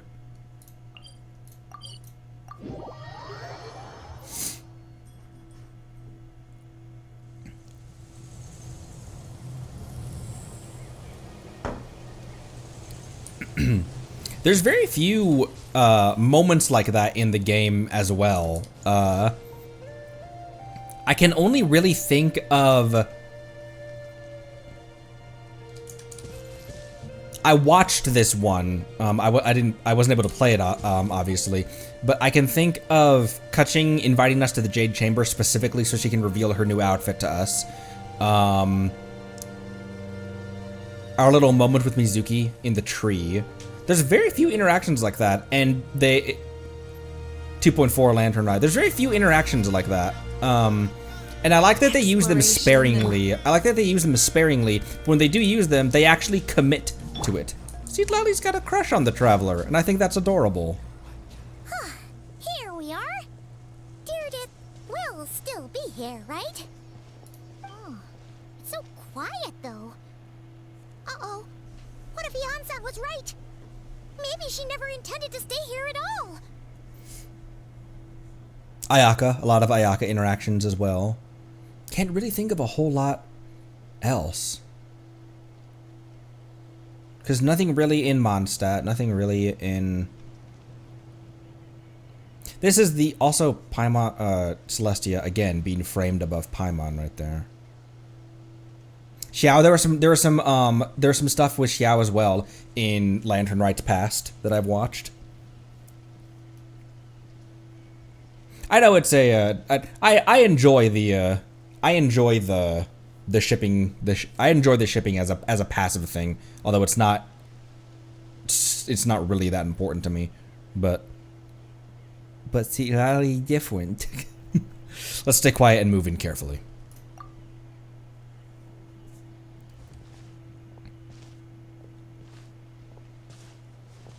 Hello? Watch out!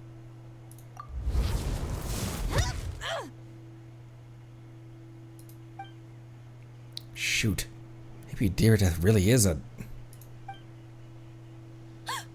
Oh, sorry. I didn't know it was you. I heard a noise and I thought it was the monsters coming to get me. Bonk. She tried to bonk hammer him. Did I hurt you? Oh, I'm so sorry. I wasn't thinking straight. If I'd thought it would hurt, I would have tried to dodge. And somehow, it still hurt less than expected. Ha! Roasted. Phew. That was scary. Paimon thought we'd walked into a trap.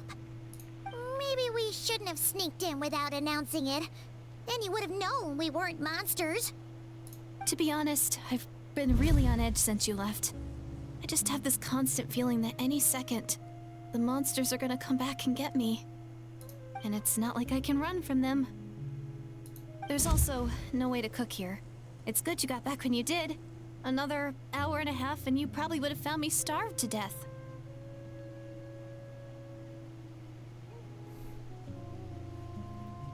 Why does she have Conrian eyes, but they're not blue? I mean, and that's a dumb question, I guess, but... Those are clearly Conrian eyes. Why does she look like a character that I've seen before as well? Why does she look like a character that we have seen in a previous quest? That's weirdly precise. Though, it does explain why your attack on the Traveler was so weak. Wait, if you really thought you were gonna starve or get killed by monsters, why'd you promise that you'd be okay here on your own? I just didn't want to lose face in front of my hero. He already saved my life once. That's more than enough. I just don't want to come across as a constant burden. Huh. For someone on the brink of starvation, you're pretty preoccupied with your image. What's the real reason? What? That is the real reason. I'm kind of bearing my soul here, you know? Could she really just be an injured civilian? Of what country, Ether? Anyway, so, could you make me some food now? Dress kind of reminds me of Cassiodora. Yeah, you know what I think it's that her hair, like her hair and outfit, the style reminds me a lot of stuff that, stuff we experienced in and around the Petrichor and Narzissen-Kreutz adjacent quest lines. You're unbelievable. Sure, I know just the recipe. Only takes an hour and a half. Oh, Paimon's getting hungry now too. Go on then. You can join us for dinner.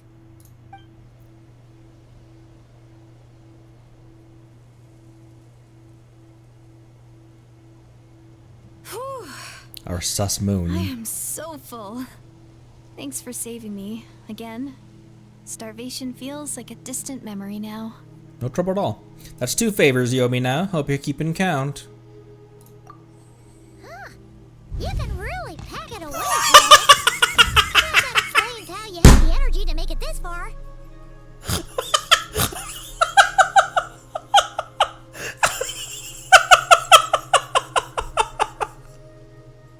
What the hell was that? Just we get 1 second of the flash of her skin, nothing else, no other context. Why was that so funny to me? I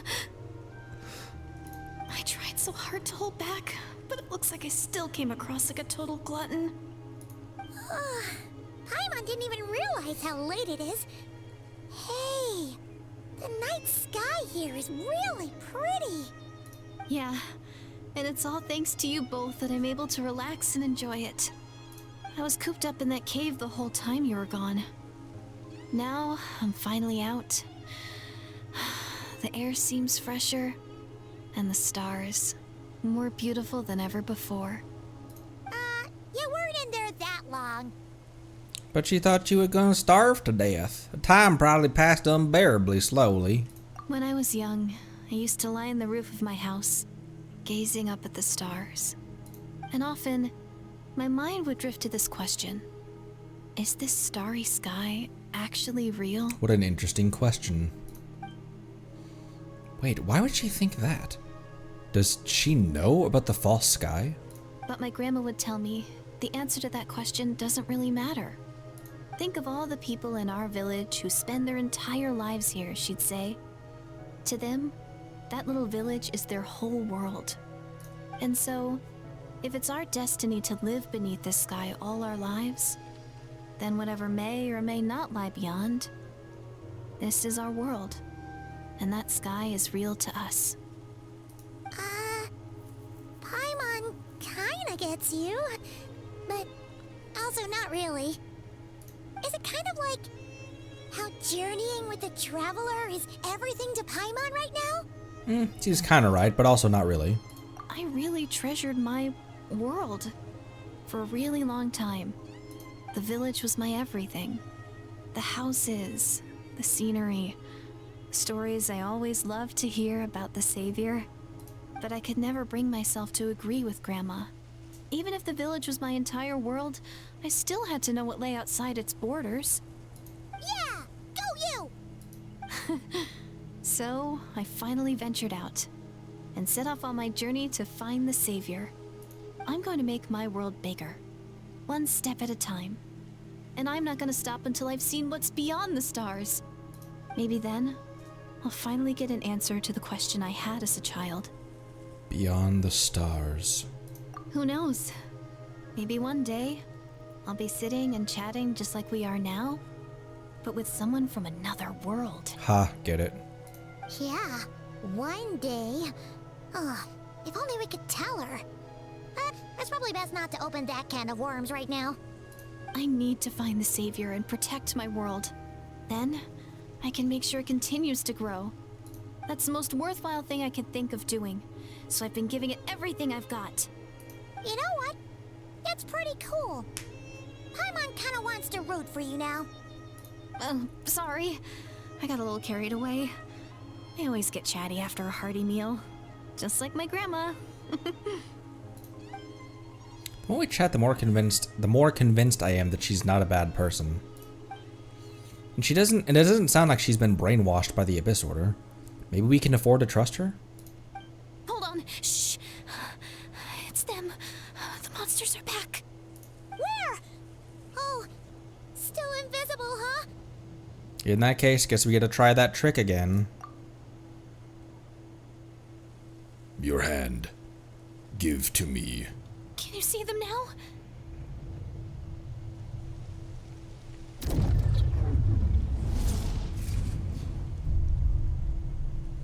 Yeah, stay back. I'll handle them.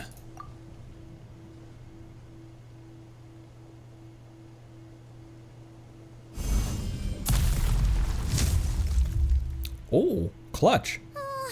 Paimon still can't see anything. But please, be careful.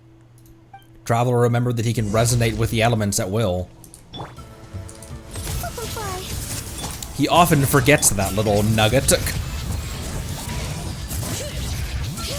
Light up the blazing sun!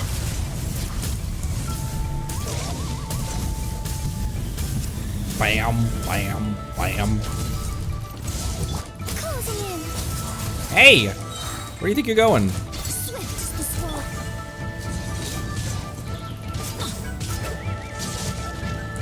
How are you not dead? There we go. Letting brave names echo. Hey! Hey! Let's light it up. Wrath from the sky. Everybody stand back. Rise with the sun. Oops, not in the. Give me my motorcycle!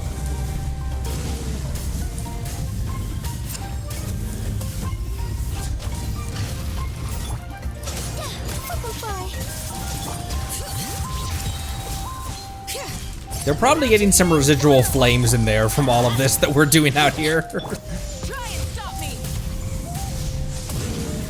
Teamwork is true. Light up the blazing sun.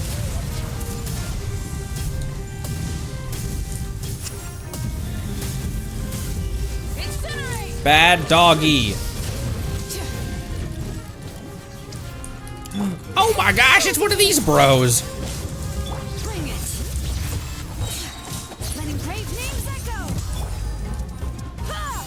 Oh my gosh. There we go. Rev the engine. I always forget to pull the actual motorcycle out. Incinerate. Pyroclastic surge.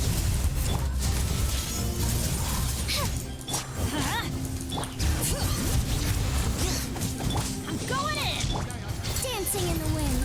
Up and away. Up and away! Let the mountain's veins boil. Try and stop me. Huh? Wow, that was fast. Did you get all of them? No, I left one alive just for fun. I'm slowly but surely getting used to the sight of you fighting thin air. You doing all right, Deirdith? Deirdith? Hey, it's okay. There's nothing to be scared of anymore. Oh, I'm fine. I just spaced out there for a moment. She didn't tell us that she also saw like 14,000 golden wolf lords just descend from the heavens right now. You spaced out? That's a pretty bold move under the circumstances. I was just... the image of the traveler fighting to protect me.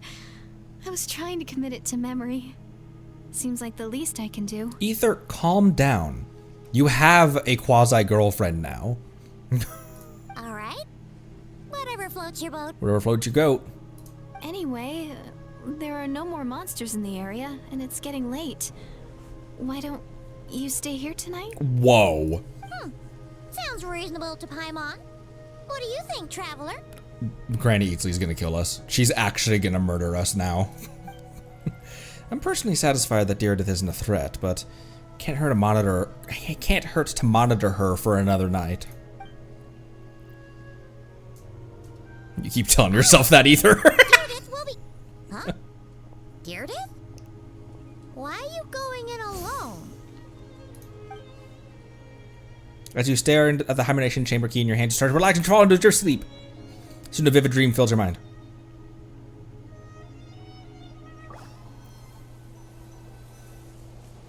Uh-oh, we got drugged. Whoa. This is the Night Kingdom.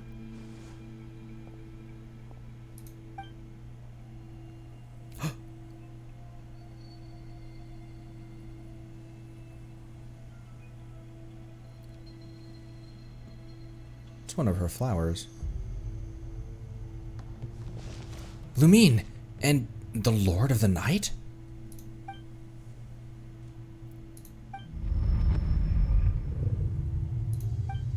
My head, it hurts. My headache, it's gone. Damn, if only all migraines were like that. I think I hear a voice in the darkness. What did that sound like? What did that sound? That's that sound effect we've heard before. Doomsday. A fitting name indeed. A blood-red sky. Wild beasts that slaughter all in sight. Endless pain, a terrible curse that cannot be reversed. And the birth of a savior.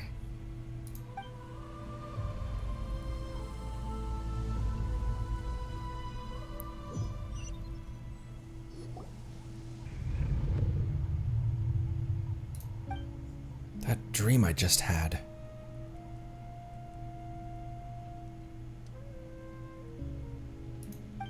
You're awake. I'm sorry. I didn't mean to, Was she holding my hand? You just look quite distressed, like you were having a nightmare. I thought if I took your hand into mine, you might find it soothing. At least, that's what my family always did when I had nightmares. Your family from how many thousands of years ago? But it didn't seem to work on you. In fact, I think I made it even worse. I'm so sorry. I really don't think she's real. But I don't know why. I don't know what her... Oh, is that right? You better not be trying to pull a fast one on the Traveler. What? Don't be so... I have more self-control than that. Self-control? What does that have to do with it?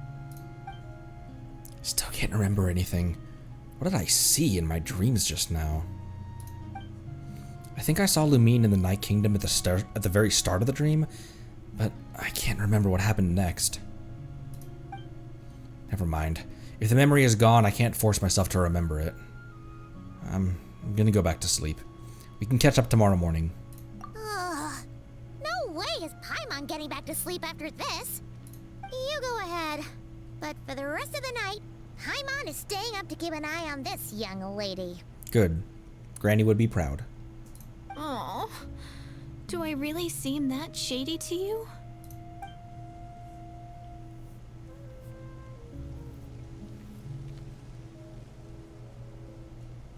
Well, Deirdith, there should be enough food for 3 days. Make sure you eat the perishable stuff first, so nothing goes to waste. You can't tell which stuff is perishable, right? Yeah, I can tell from the ingredients. Thank you so much for making all this for me. 3 days will definitely be enough time for my ankle to heal. Then I'll continue on my journey to find the savior. All right, then we'll be off. Bye for now, Deirdith. See you? Wait! But if this is goodbye, how am I supposed to find you again? Oh, I mean, what if I find your sibling? How am I supposed to let you know? Ah, that's a good point. We share the same goal, but we're constantly on the road, so we've got no fixed address. How about this? When the time comes, you can just write a letter to Mawika. She'll be able to find us for sure. Mawika? Who's Mawika? Hold on. I think I see something over there. It's the Abyss Order! They're here! Did you see those Abyss mages waddling through the... But it doesn't look like they're marching to war. More like they're... running away? Where? What are you talking about? Uh-oh, now we've got it. A bunch of Abyss Order thugs. You don't see them? They're heading right this way. Wait a second. That's strange. I guess it's my turn to not be able to see the monsters. I bet the tried and tested method will allow you to see them. You're right. I see them now. You weren't joking after all. So this is what it's like. What a weird situation. What is making these monsters invisible? Is it Deirdith? Or the monsters themselves? Or is it us? Well, might as well mow these ones down, just so they can't pose a threat to the tribes. Mow these ones down. She said, oh my gosh, she killed them. Woohoo! All done. Their morale seems super low. Guess they really were on the run, huh? So there's no more of them, right? I still can't wrap my mind around this. Why couldn't I see them until you took my hand? Believe me, I'm as baffled as you are. The plot thickens. Turns out there are also monsters which I can see, but Deirdith can't. So, Any ideas on why those monsters might have been running away? Maybe something went down on the front line. Oh, Paimon's getting a little worried about Eon-san and the others. Let's head back to the Masters of the Night Wind right away. We gotta go. Bye for now, Deirdre. See ya, and please take care.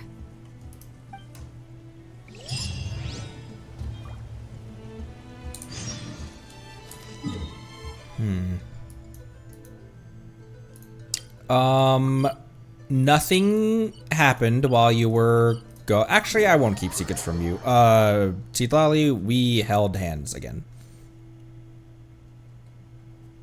Don't murder me. Hey, Eon-san, we're back.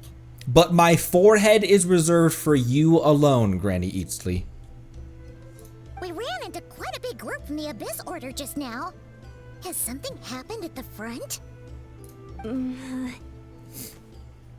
Everyone hold hands, also while sleeping. The front line has collapsed. Pardon? Huh? But how? Did the Abyss Order send reinforcements? Or did they deploy some kind of secret weapon? No, relax. Their front line has collapsed, not ours. Oh, feels like you could have phrased that more clearly at the start. But this is good news, right? Why'd you still look so serious? Reminds me of that moment from The Office. The doctors did everything they could. And she's gonna be fine. Did we finally launch an attack? No, we're still mustering troops. Nowhere near ready to go on the offensive. So at first, I was also confused about what exactly happened out there. But just now, I got the full story from a guard who was on the scene. He watched the enemy lines crumble in real time. What did he see? One person. Just a single individual. They stormed the enemy lines and attacked with a vengeance, cutting them down like paper dolls. Curious. They wielded an unknown power and fought with a sword style that no one recognized. The guard who relayed this to me said that before he even had time to react, the enemy was decimated. It was just Singcho. The Guha sword art is kind of a dying art. No one recognized it. Alright, I got it. I think I know what happened. I'm only recounting what I heard, and I'm sure the guard in question must be exaggerating to some extent.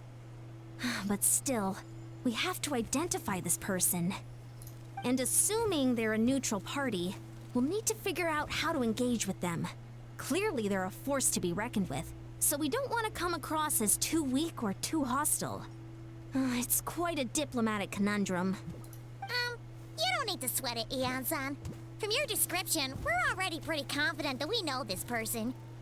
Honestly, with the Abyss Order acting out so publicly, it's about time he showed up. Yeah, who else could it be? Dainsliff.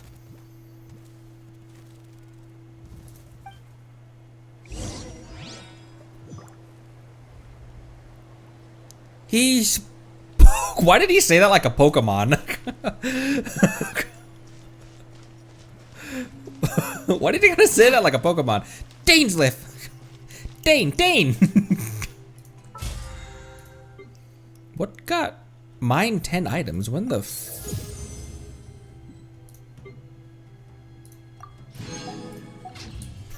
When the fuck did I get that?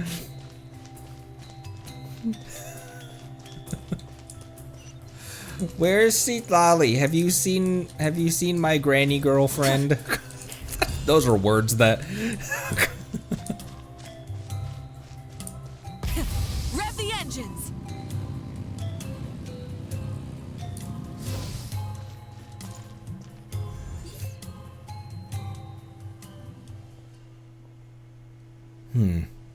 Were you waiting for me? It's been a while, Dane. And yeah, after we heard what went down, we figured you'd shown up. You caused quite a stir, you know. Oh, this is a friend of ours from Natlan. Her name's Eon-san. She insisted on coming here to thank you in person. Oh, you know what I never realized? How much Capitano's cape looks like Dane's, or maybe they both their capes look similar to each other, because Conrian knights. It is my honor, Mr. Dainsliff. Thank you for breaking the stalemate in our war against the Abyss Order. Natlan is fortunate to share a common enemy with such a mighty warrior as yourself. No need to thank me. I hunt the Abyss Order for my own reasons. Please don't mind him, Ian-san. He always talks like that, but he's a pretty nice guy deep down. It's quite alright. Uezo Janssen respects those of great power. It's quite clear that he meant no offense, and I am still delighted to make his acquaintance. Anyway, since you're old friends, I'll leave you to catch up for now. Take your time. Sure thing. You probably have plenty of other stuff to do anyway, right? Since this war isn't exactly over. See you later, Ian-san!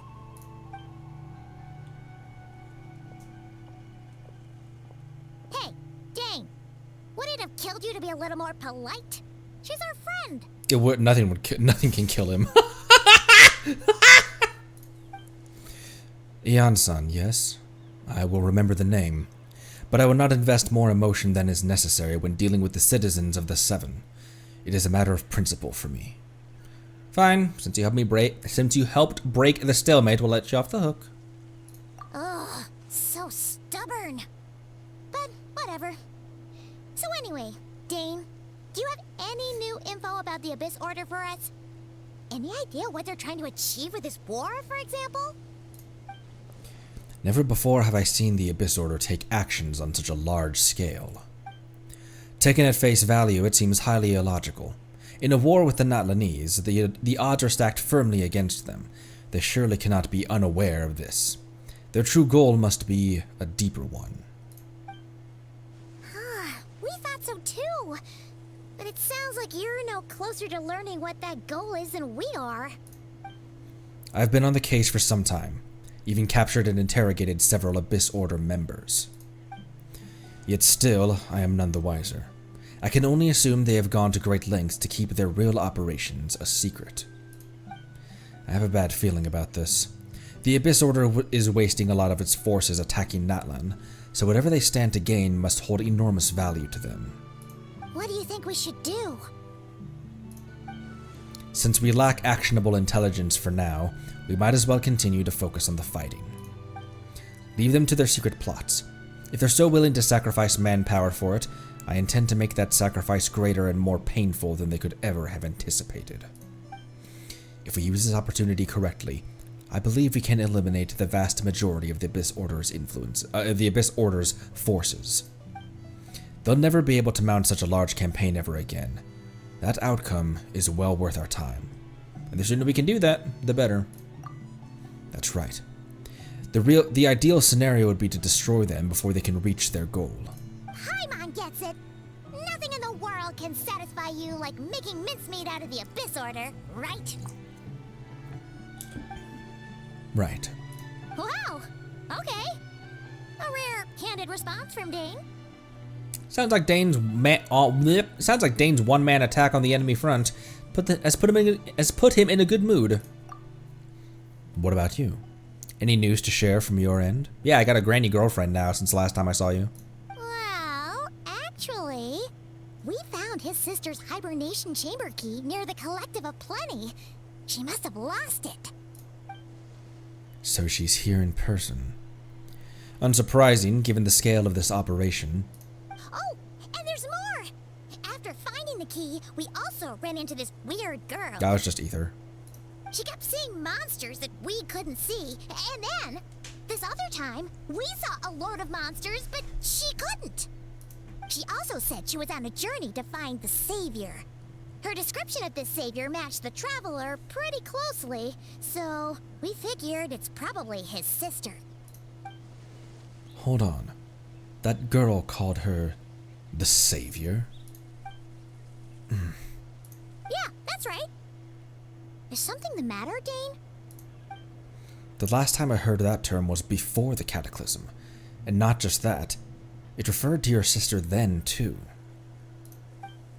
But who would still believe in the myth of the Savior when the Cataclysm has already taken place? It makes no sense. That term's been around even before the Cataclysm?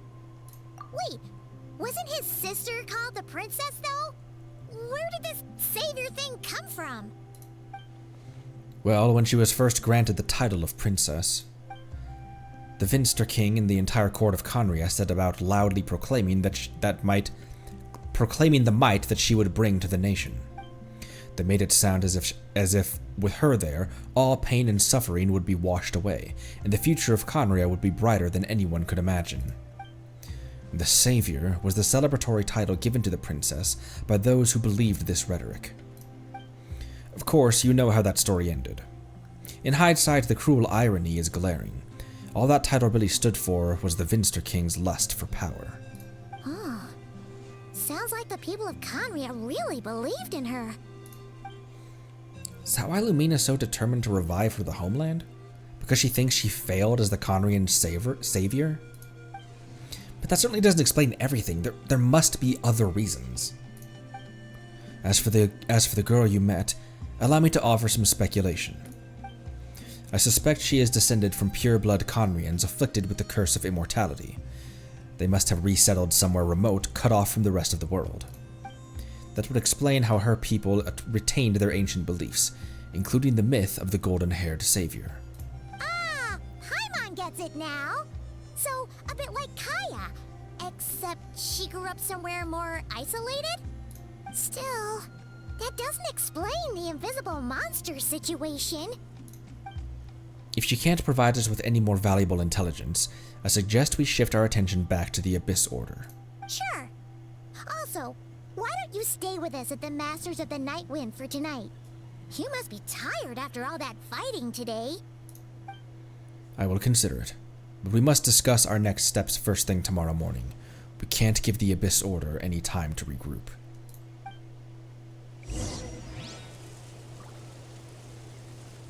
I wanted to talk to him more. I'm going to use the restroom real quick. BRB.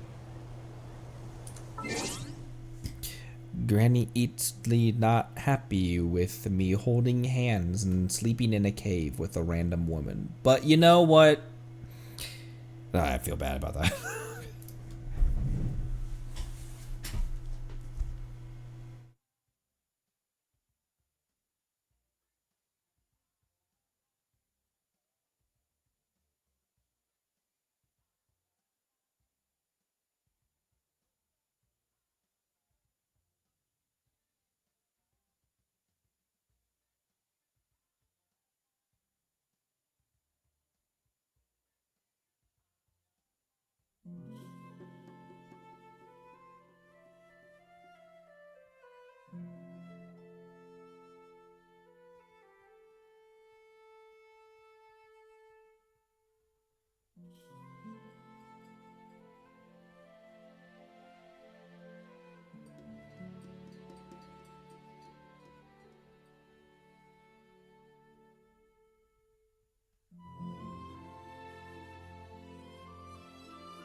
What?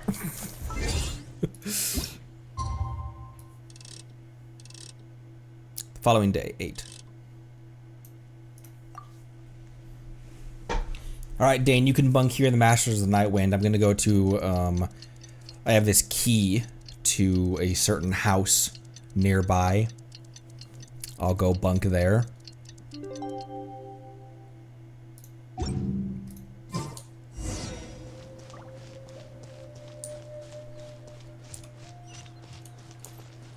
Full throttle! Talk to Strangeleaf.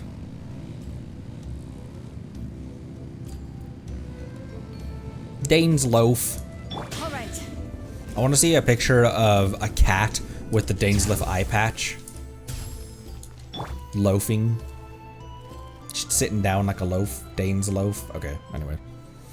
No, we can't give them that much time. Is that Dane and Neon-san discussing strategy together? Huh. Looks like they're getting along just fine.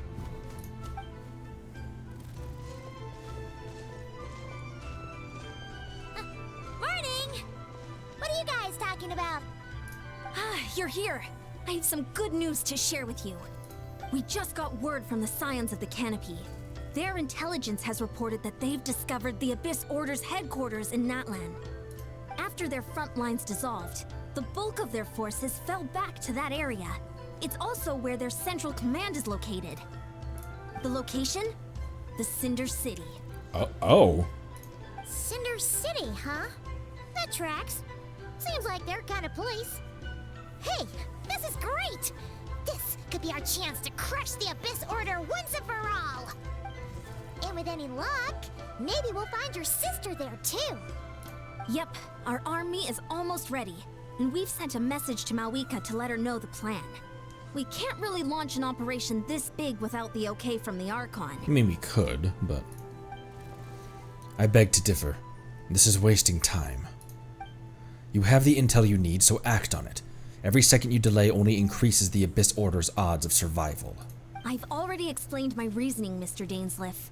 I understand your concern, but an immediate strike is not on the cards for us. Very well. Then I will go there alone. Thank you for the intel, Yan-san. You're gonna go on your own?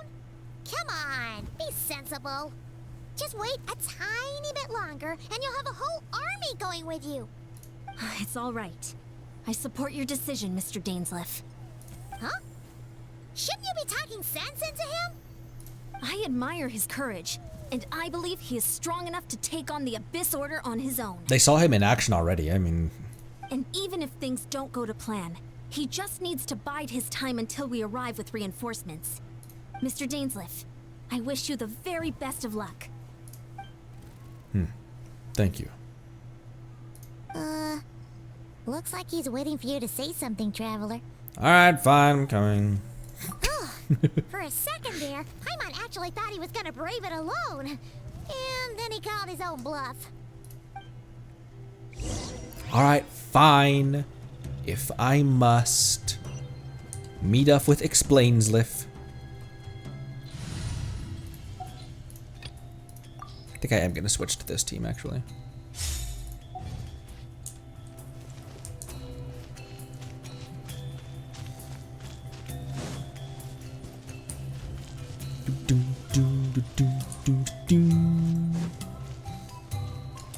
Why am I walking?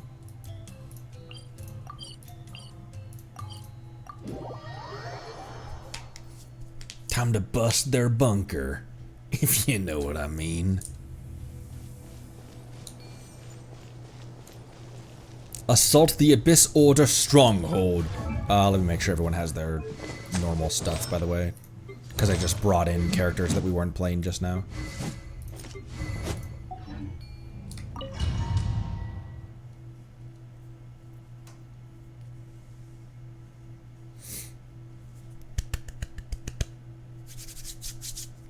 Is this the place? The Abyss Order's hideout in Natlan? All these years, the Abyss Order has managed to either stay hidden or fiercely defend their position. This may be the first chance I've ever had to finally make a serious dent in their forces. Which reminds me, Once the fighting starts, I can't promise I'll be able to have your back at a moment's notice. But if you run into any abyss-powered mechanisms, feel free to leave them to me. I'll take care of them when I can. It's been so long since we fought with Dane side by side. Paimon's confident we can clear this place out long before Eon-san arrives. And if you get to meet your sister again, even better. Let's go. We didn't leave on super great terms, though, last time we saw Lumine.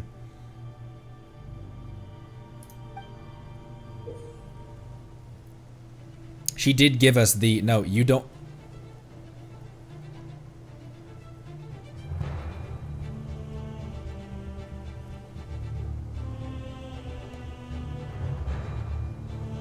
In this battle, Dainsleif will show you the might of the Twilight Sword. Summon him to clear out the obstructions that bar your path.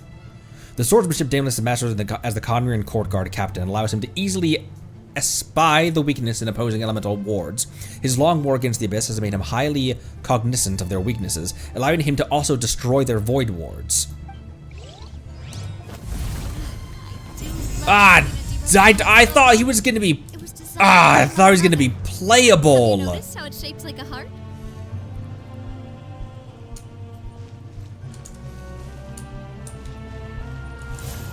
We're still fine.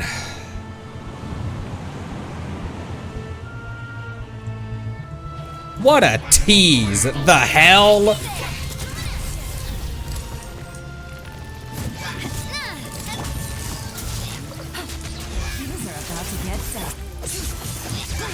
Why don't you just fall off it?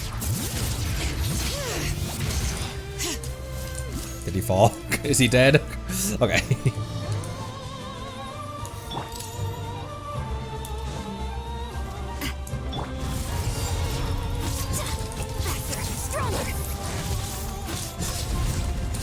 Five. 4. Now I'm having trouble figuring out if my if I summoned him or not.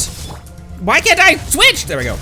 Now I'm having trouble figuring out if I switch to him or not because I don't have the benefit of having him on screen.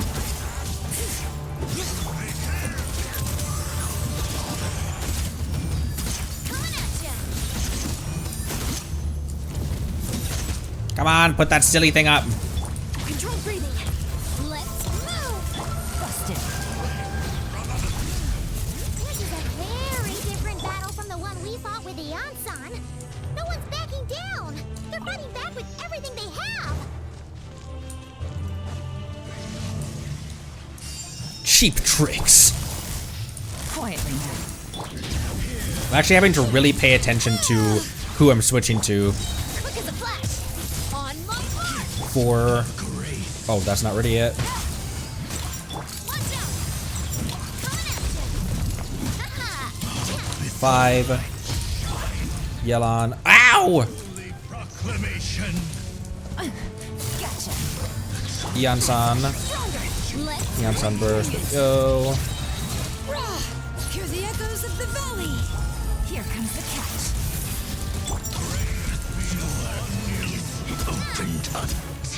Is opened unto you, Osborn.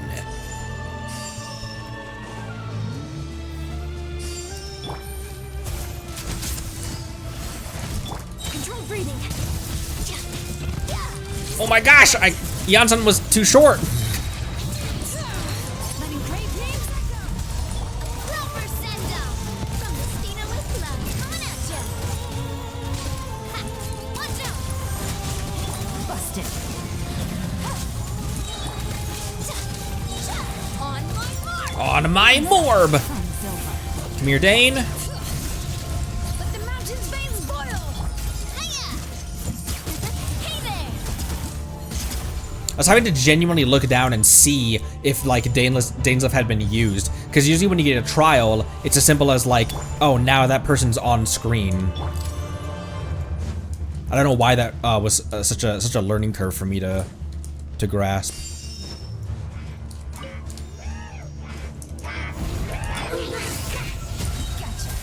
These are about to get dark. Kazaha burst would have gone hard against those guys.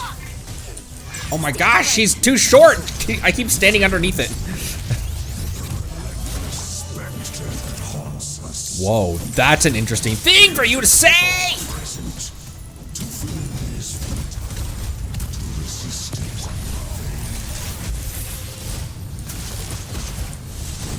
I'm good. I'm good. You don't have to do that. Hear the echoes of the valley. Quick as a flash. Let's move. Dane, Coming at you. Hiya. where are you? Hey there.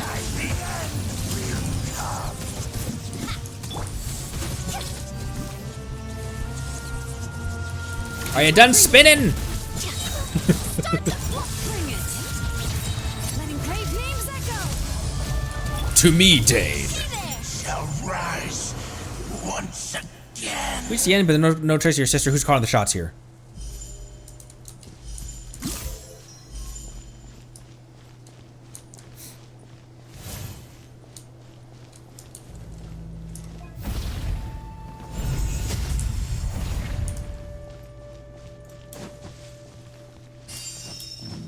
What a tease. Oh, hello.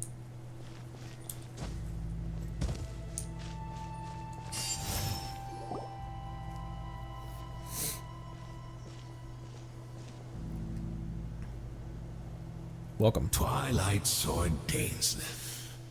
Is this really what you want? It is indeed. I will take every opportunity to hunt you down to the last man. So, where's the Traveler's sister then? Or is this guy supposed to be in charge here? So, this is a hunt to you. I must say I pity you, Dainsleif. The death you dole out so readily to others is a luxury you yourself cannot enjoy. But today, that is the least of your worries. Do you realize that all your years of pursuing us are being rendered utterly meaningless, even as we speak? Your riddles tire me. The overwhelming advantage is ours, at least for the moment.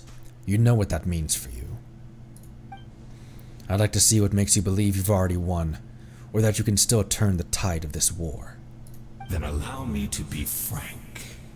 As far as we are concerned, our princess has already won by other means. And I do not merely mean this battle. No. Her Highness has achieved something far greater. For today, the Abyss Order's greatest wish has finally been fulfilled. The Abyss Order's greatest wish? Does that mean... Our Highness quietly infiltrated the Night Kingdom to exploit that realm's past experience with ley line reconstruction. And then used the Loom of Fate to reweave the ley lines of Conria. What? She used the Loom of Fate? Wait, does this mean the attack on the Masters of the Night Wind was all a smokescreen to give her some cover? Smart. Oh no! This makes too much sense. Correct. As of now, our homeland has been revived. And all of my comrades that you have slain, Dainsleif, they shall forget the struggles that have beset them these past 500 years, and begin their lives anew in a Conria restored to life. What a load of drivel. Your falsehoods are riddled with flaws. My ears tire of your tedium. Isn't there more to reviving a homeland than just reweaving its ley lines? Right! You still need a few steps after that, such as finding a place to host the ley lines you just rewove. Plus, if it was really so easy, Moika and the captain would have had a way easier time during the war. I have one simple question. If Conria has indeed been revived as you claim, then where is it? Oh, you poor fools. Clinging to delusions, even after the truth has been plainly revealed to you. Think back on the past few days. Have Have you truly not noticed anything amiss since the start of the war? Anything amiss? Are there signs that I could have missed? I sensed something strange in my dream. It was vague, but it seemed as if some noise had found its way into Natlan's ley lines. Oh, what does that mean? Hard to say. I don't think it had any tangible effect on the Night Kingdom or on our ley lines, but still, it's like a signal that exists on a different dimension of reality.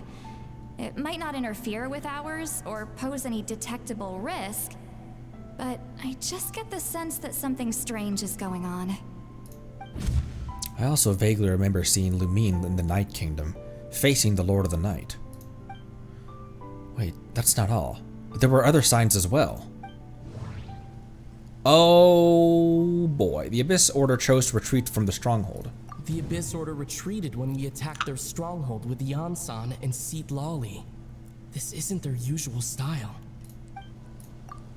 According to a guard stationed near the Masters of the Nightwind, many members of the Abyss Order were seen idling around during the lull in the conflict, even settling down to meditate.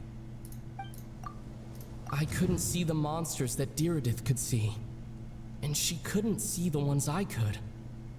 We could only see the monsters in each other's sight after making physical contact.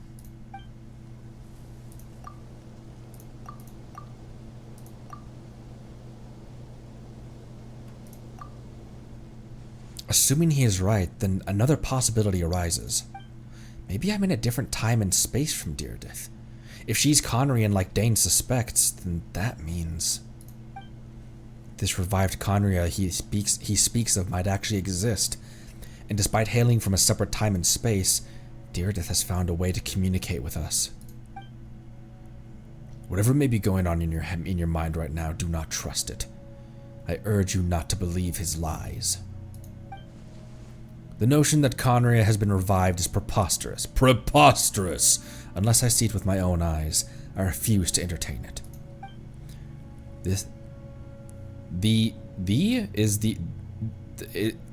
There is only one thing that should demand our attention in this instant, and that is silencing this man for good. Hello. I'm new here.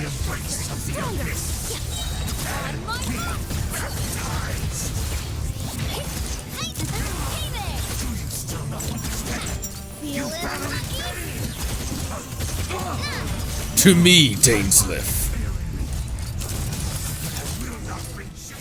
To the name of the Abyss! That should be all of them, right?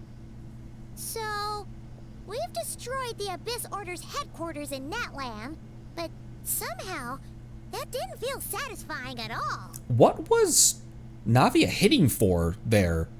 I just glanced up and the health bar was almost all the way gone. Are you still thinking about what that guy said? You look really worried. Diridith is the only potential lead we have. I think we should at least talk with her about this. I understand. You think she might be from the revived Conria, yes? I have said my piece. I doubt Conria could be revived so easily. But if it will give you some peace of mind, you should talk to her and test your theory. I will stay here and do some post-battle cleanup. Perhaps there are some clues left to be found.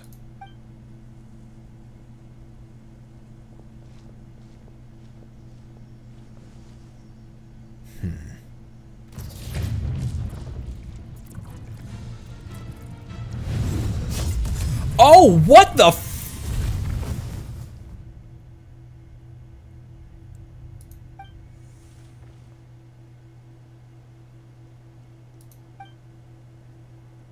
I thought your voice and attitude seemed familiar.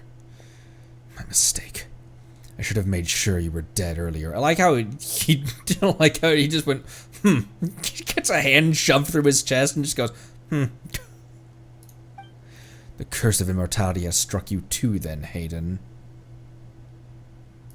500 years on, and you still refuse to address me as master. Don't forget, Daneslith. You may be the renowned Twilight Sword, while my arm has grown too feeble to swing a blade. But I taught you everything you know about wielding a blade. Your arrogance and malice cost you all of my respect long ago. Be that as it may, under the circumstances, I see no further reason for us to fight. The curse of immortality means neither of us has a way to completely destroy the other. We haven't told Dane about Capitano either. Speak for yourself. I intend to kill you 100 times over.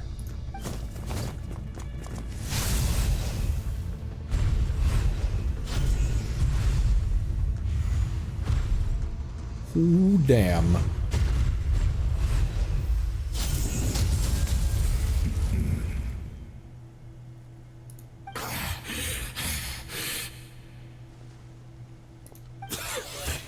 Have you finally had enough? You weren't joking then, huh? Never, in all my worst nightmares, have I experienced anything close to the pain of 100 deaths. Surely, there's no point taking out all your hatred on me alone. It was just for your actions in the Abyss Order. If I took into account what you did in Conria, you'd soon find out how much darker your nightmares can become. All right, I believe you. Still, aren't you at least a little tired now? Why don't we sit down, perhaps? Chat a little. What? Not a fan of reminiscing about old times?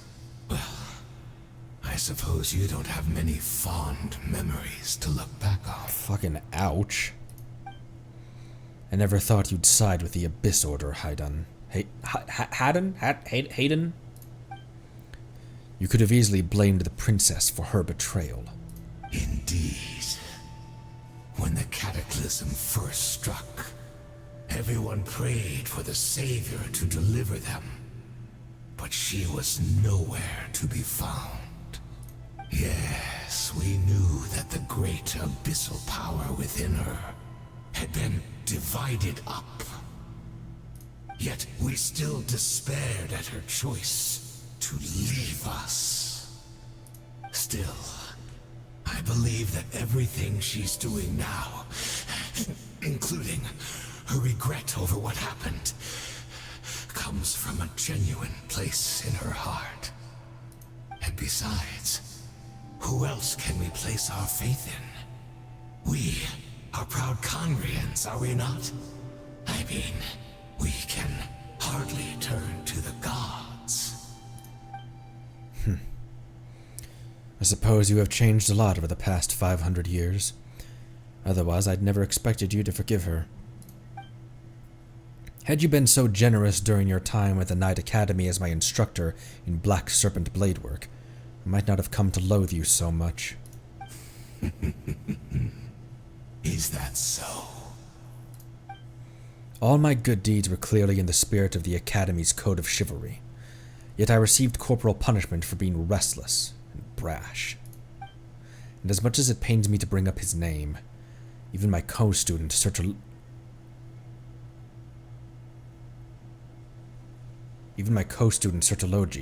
was prosecuted for following the spirit of knighthood.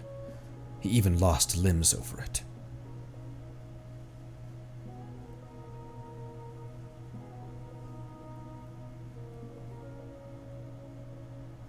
I thought Sertologi was from beyond the stars.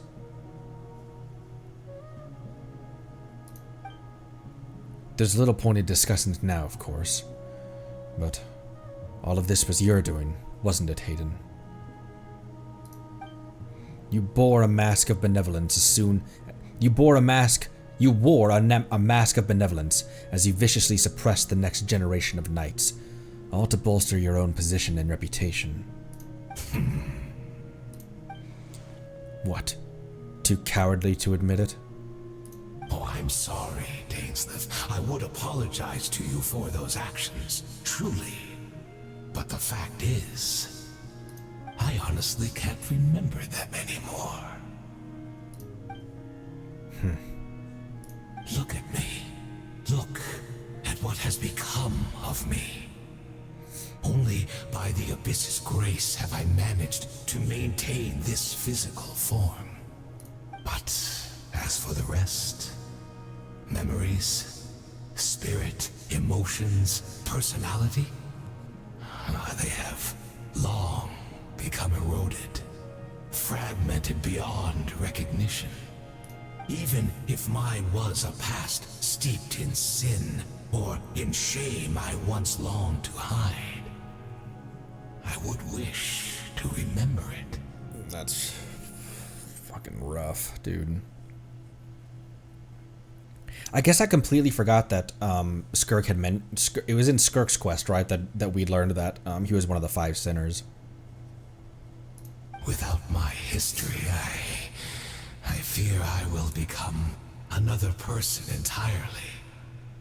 I would like to apologize for any misdeeds that are mine. So please, tell me everything. Tell me about the Conria we once called a home. It was in bedtime story, man. I get really frustrated about forgetting shit, and I'm sure it's frustrating for you as a viewer as well. There's been so much lore dropped inside 1 year on me. That was a major one. I feel like I should have remembered though. No wonder your personality struck me as different. Memories are indeed a crucial part of a person's identity. So, the Conria we once called home. Dainsleif slowly closes his eyes. Countless memories of Conria flood into his mind. All the sights, memories, and feelings, everything etched into heart and mind are gradually brought back to the forefront again alongside this feeling of nostalgia. Simply recalling everything seems to be taking a long time. You seem to remember much. Could you tell me more about it? About our golden age? I'm not interested. I have neither the time nor the sympathy. Is that so? What a pity. But this will be quite sufficient, as long as the loom of fate heard what I could not. The loom of fate? What have you done? Tell me. I'm afraid I owe you yet another apology, Dainsleif. You were right. I lied to you earlier. Your wits are too sharp to be fooled by me. The homeland hasn't yet been revived. In fact, even the ley line weaving is not yet complete. Think of ley lines as the collection of memories concerning a given place. To reweave Conria's ley lines as they were 500 years ago, we would somehow need to retrieve almost all the memories of Conria from that age. The loom of fate cannot weave without an abundant supply of memories. And so, we relied on everyone in the Abyss Order to provide what they could. Even though fragments are all that remain in most cases, the more we all share, the more that can be restored. So the loom of fate is running as we speak, and the so-called meditation your members have been performing, its purpose was to supply the loom with memories, wasn't it? Indeed. We, a people in exile, stranded 500 years in the future, will weave our homeland anew and bring the nation of our dreams back into the real world. Ah, what a glorious undertaking. What a shame it had to take this long. After 500 years, most of our memories have faded, and a world woven from broken memories shall itself be broken. So that's where I'm supposed to come in. You look for assistance from your mortal enemy, who has sworn to hunt you down. Precisely. For you possess a ring left to you by your elder brother, which continuously resets your body's condition. Of course, your memories are susceptible to erosion just like ours. But of all Conrians who remain, you are sure to remember the most. We had to obtain the memories in your mind, whatever the price. Even if it meant sacrificing our entire army as bait. So this was your true goal. To lure me here, guide me into a state of meditation, and access my memories. So be it. A few of my fading memories for your entire army? That strikes me as a fair trade. I appreciate your generosity. You're gambling everything you have on the loom of fate. This could be a costly mistake for you in the long run. Perhaps. But that is the gamble our Highness has chosen to make. And thanks to you, the loom of fate has now finished weaving the ley lines. New Conria is complete. Enough about your beloved leader. You said you would pay any price for my memories, did you not? In that case, prepare to be slain another 100 times for your deception. I hope it was worth it.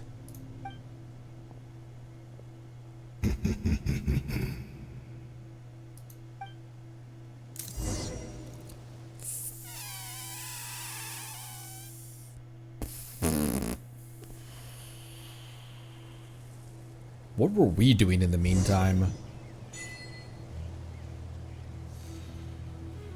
Return to the cave. Why is the quest marker over here?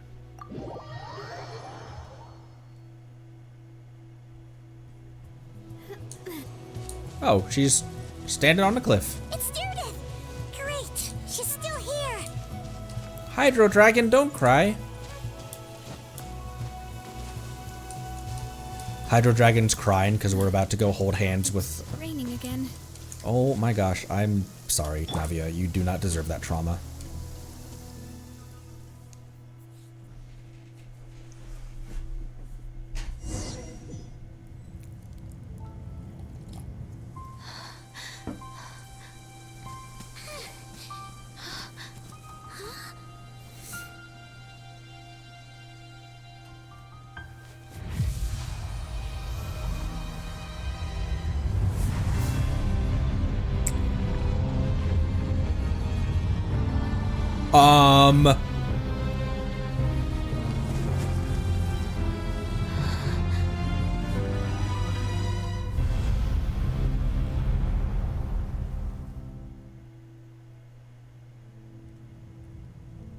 What is this? Could this be the Cataclysm? Look at all them cubes. Is this where Diridith is right now? So she really is. We're not from the same world, are we? No. I come from your future. Wait, but that's great. That means the world isn't going to end. In that case, tell me, what happens to Conria? What happens to my homeland? No, wait. Don't answer that. We can only fight for our future. If the future is unknown, I still believe the Savior can turn things around. I'll carry on looking for her, even if you're not there to protect me. Although, in a way, I've already found my Savior. It's you. You protected me, and I believe you can protect us all. You're the one who can change everything. It's just, Too bad that we're not from the same time or place.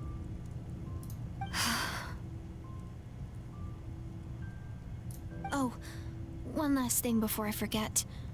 I know how much you want to find your sister. Surely she must be desperate to find you too. So, is there anything you can give me as a memento? Proof that we met? That way when I do find her, I can convince her that you're also searching for her. A memento? Take my car keys. Wait. Huh? What is it?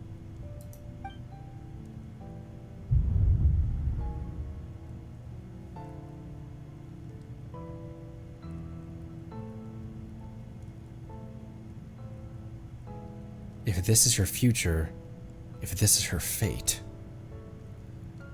Oh.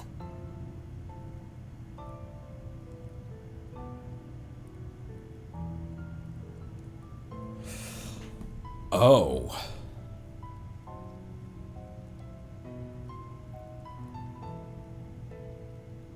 Oh, shit. What do I... Ah.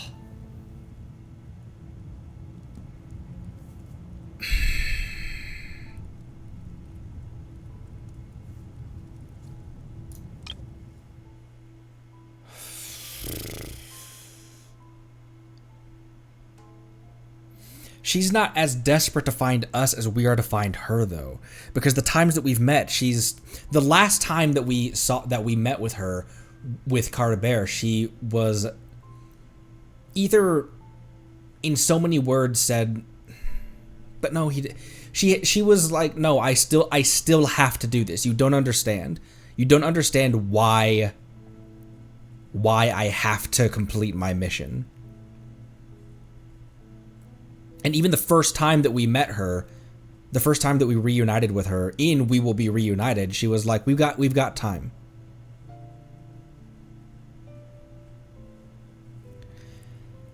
Ah.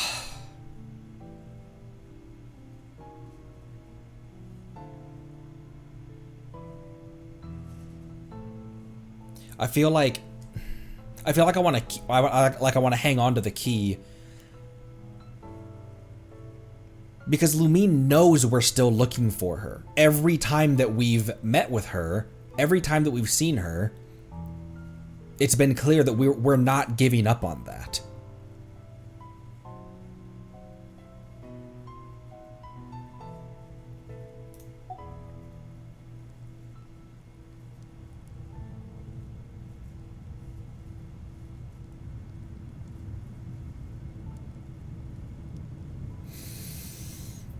Oh. I'm so indecisive right now.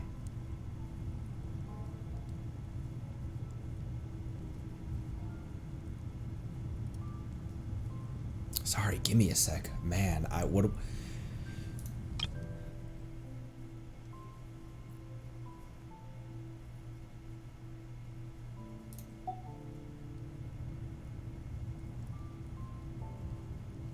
Feels like no matter which one I pick, it's gonna be like, oh, that wasn't the canon choice. You weren't so, like... The game assumed that you would do the other one.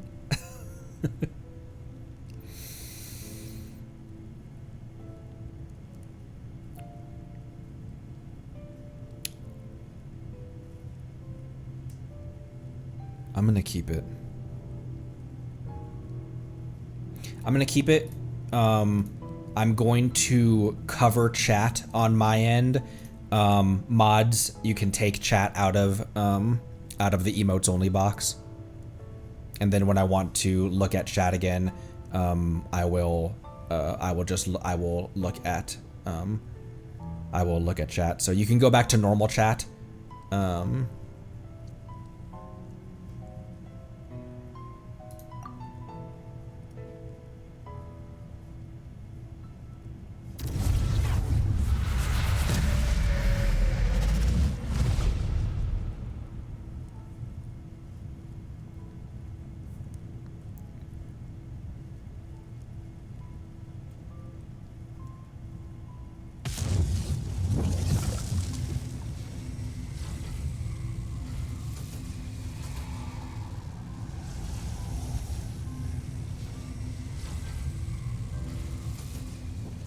Hello there. So that's what happened. Istaroth, the ruler of time, must have a hand in this. There's no other way that this meeting could have taken place. Lumine, you knew all of this? I knew only the ending. I've always been curious about the events that led to it. When the cataclysm first began 500 years ago, I, as the Princess of Conria, was preparing to do my part, to fight back with all my might. But then this girl, Diridith, she found me. The irony was that even as she desperately begged me to save the world, she brought me news of you.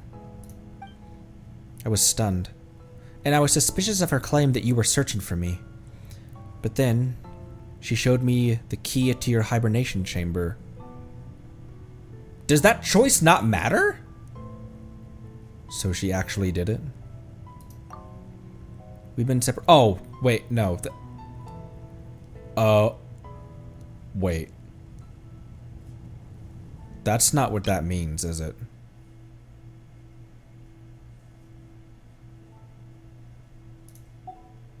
We've been separated ever since I awakened in Tevat. I searched the whole planet and found no trace of you anywhere. And then she brought me that news at the worst possible moment. I was faced with an extremely difficult decision. I desperately wanted to see you again, but Conria was equally in desperate need of my help. I knew that no matter what I chose, I'd regret my decision for the rest of my days.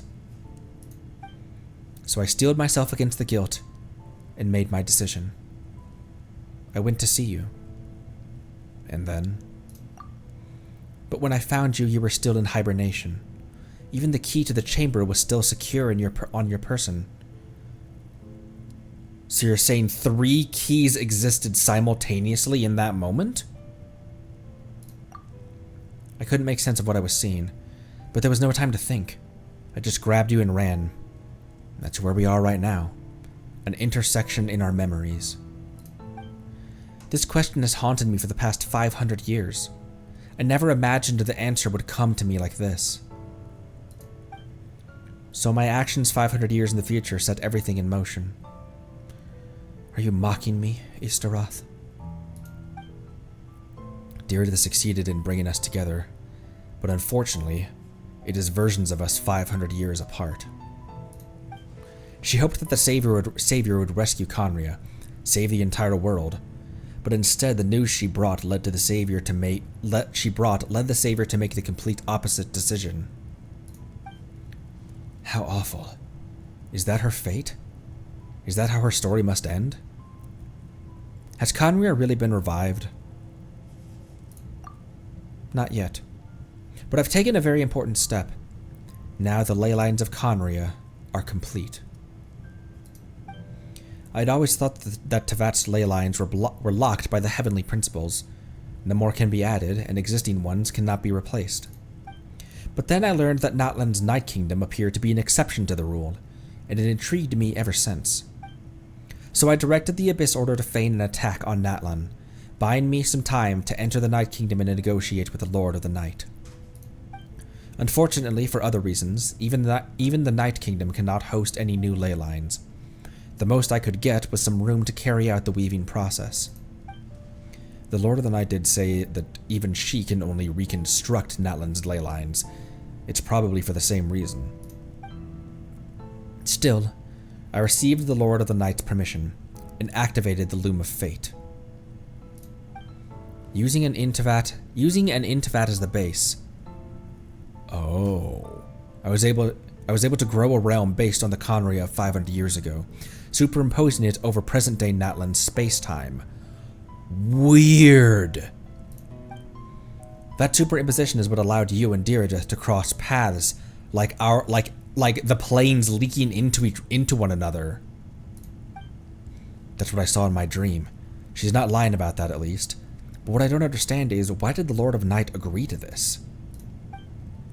After that, the new Conria was enriched with the memories of the old, drawn from the Abyss Order's members in their meditation sessions.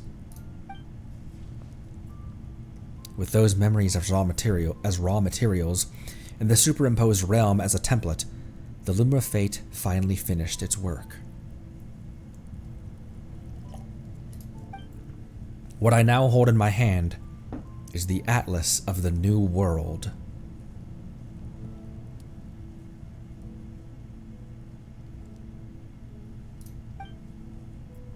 This is the product of the Loom of Fate, holding within it the entire network of New Conria's ley lines. With this, the nation once known as Conria can rise again.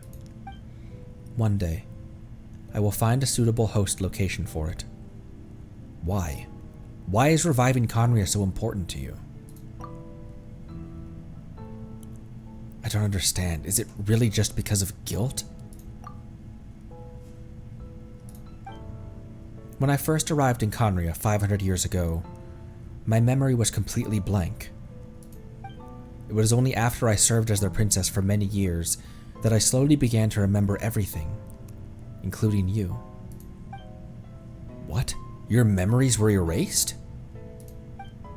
But recovering old memories didn't simply erase the part of my life I spent in Conria. I still see it as my second home. That is why my guilt weighs so heavily on me. But even so, that only constitutes part of my motive. More importantly, if I wish to speak with the heavenly principles as an equal, I will need the might of an entire world behind me.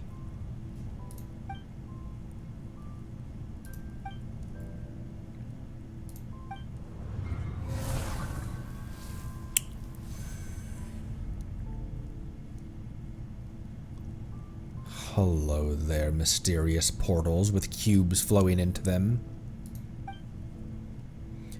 I know you always want to change fate. We both do.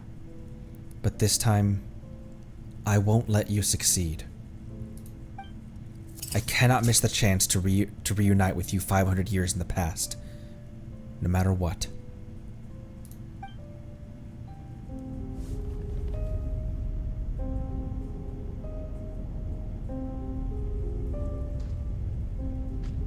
Oh, why are there no subtitles for this?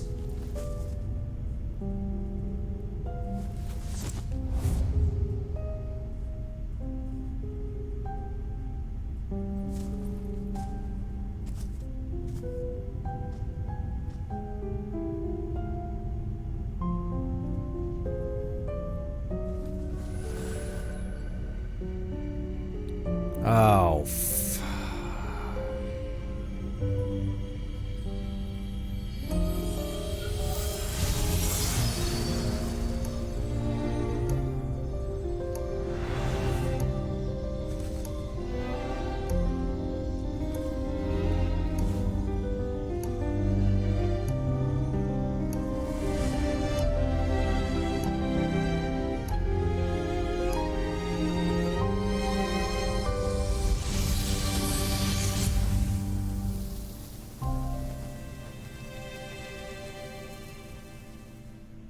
and we're back.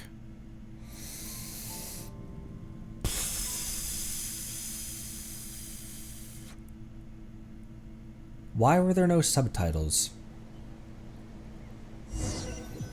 for that?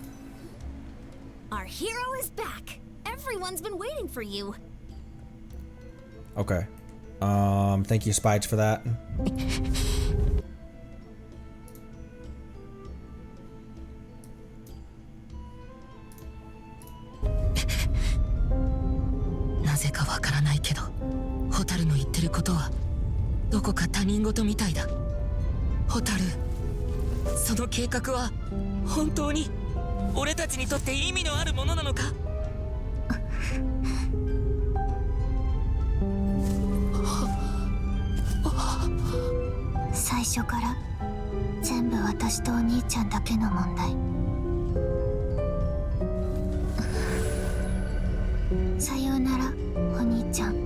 Goodbye? 旅の終点で二人の新たな始まりが待ってる。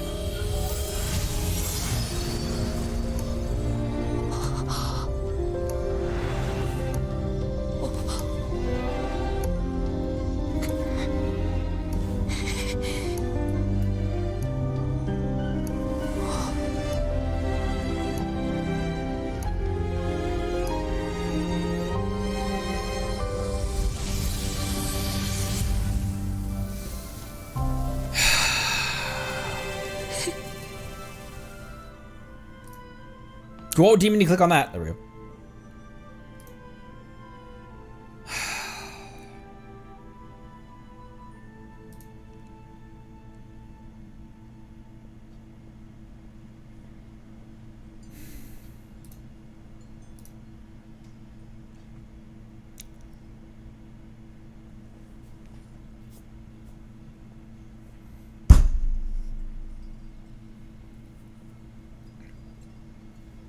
He said something that we'd talked about a couple times before, that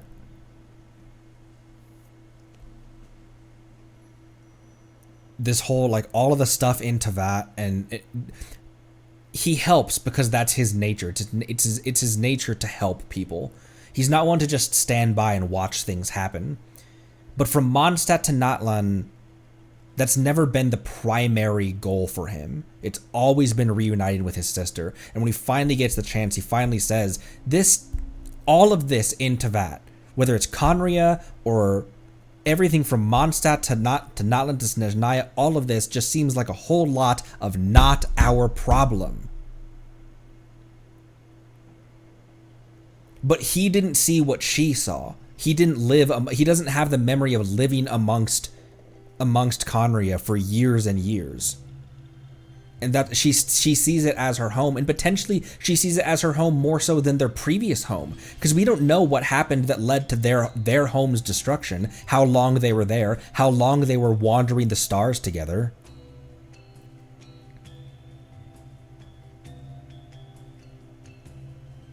After being mind wiped as well. So it's like, I'm sure that once she regained those memories, the memories of her previous of what she did and what she was previously seem even further away than what she just experienced in Conria. She may think of herself more as a Conrian citizen than as someone from beyond the stars.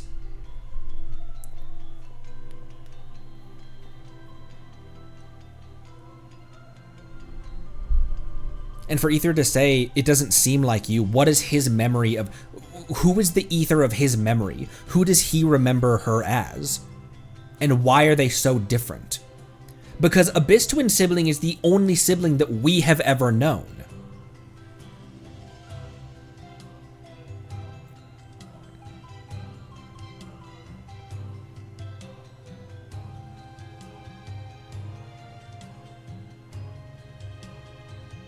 And she just says, bye.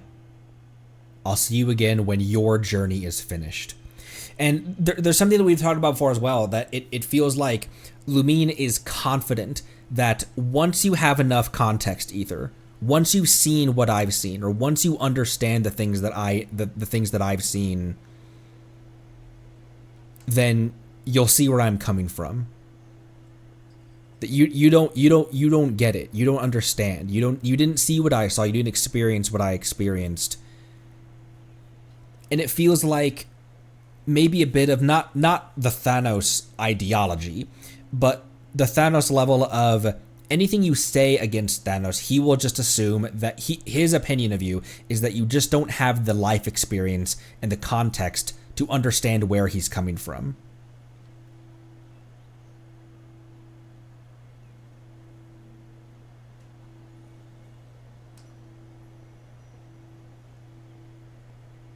What powers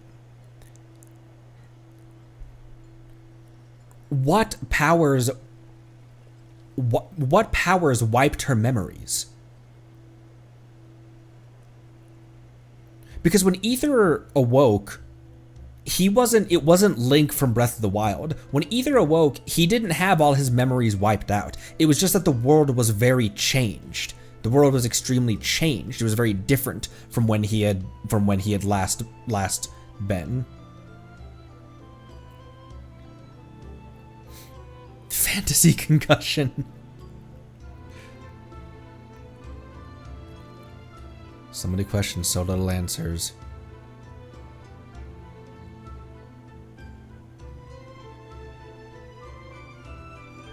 The Abyss Order made a full retreat before our forces even arrived on the scene.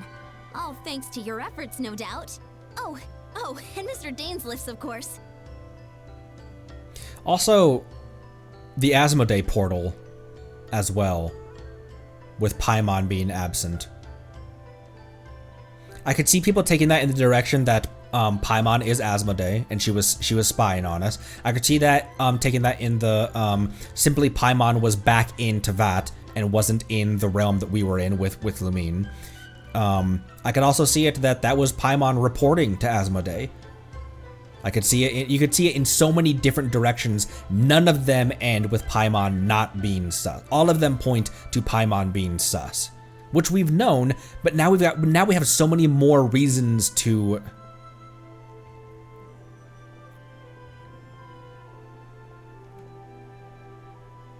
None of the other shades use the diamond teleports like Asmodee, right?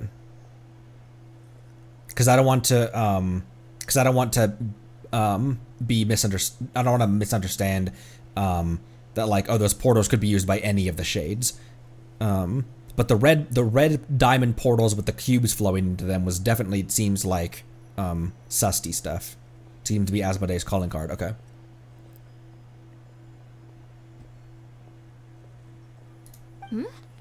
What's wrong? You look upset. That's a word for it. Paimon doesn't know the details either. The traveler just disappeared after taking Deirdre's hand. It was like they got sucked into another world.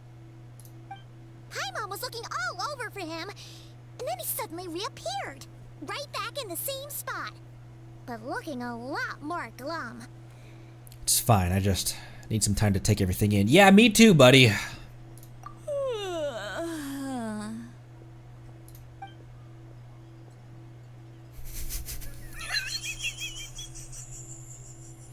I think I got the gist of what happened. Something to do with your sister? I spoke with the Lord of the Night in a dream just now, and learned quite a lot. The way she just floated up on nonchalant like, and we just watching her just meow.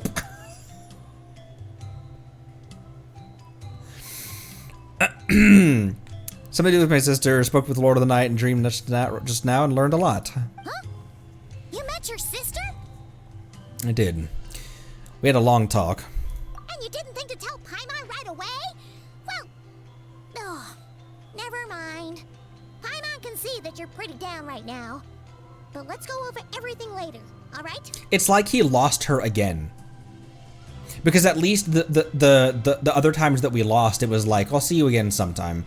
But now, it's like he lost her again. It's because she's like, I will see you when you're done, when your journey is finished. And he's like, well, when's that gonna be? What does that even mean? It's like losing her again. What your sister accomplished? It all but defies comprehension. I was stunned when I heard about it too. But what surprised me the most was that the Lord of the Night actually chose to allow it. Caught me off guard too. I would not have expected that. The Lord of the Night did try to explain it to me, but in a word, it's complicated. During the war with the Abyss, Malwika had an argument with the captain. Malwika believed that we should fight to protect our culture and memories, while the captain believed the preservation of the ley lines should come before all else. So, the Lord of the Night was very intrigued when presented with the Loom of Fate, and informed of its ability to weave ley lines. She saw your sister's actions as a potential third option, namely to preserve an entire nation in the form of an atlas.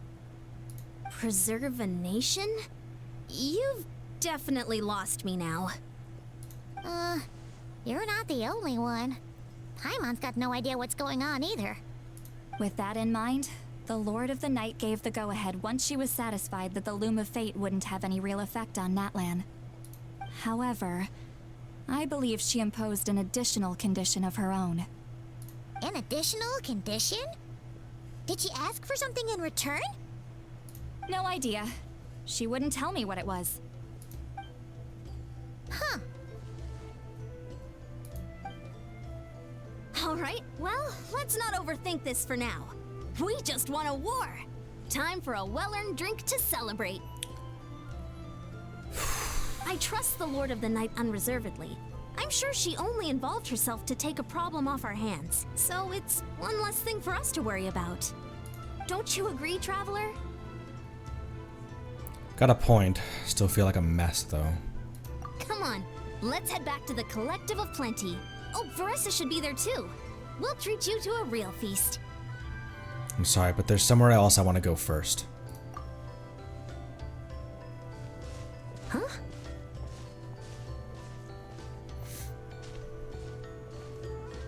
Ian-san, leave him be. This might be hard to understand for an extrovert like you, but some people need alone time to recharge every once in a while. Traveler?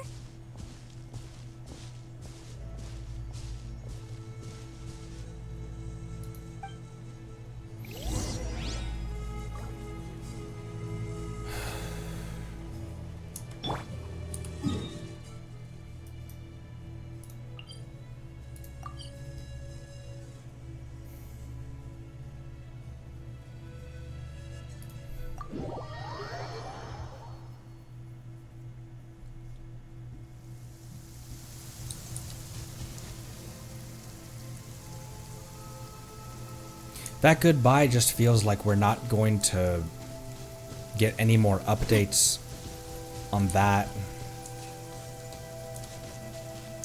Goodbye. I'll see you at your journey's end.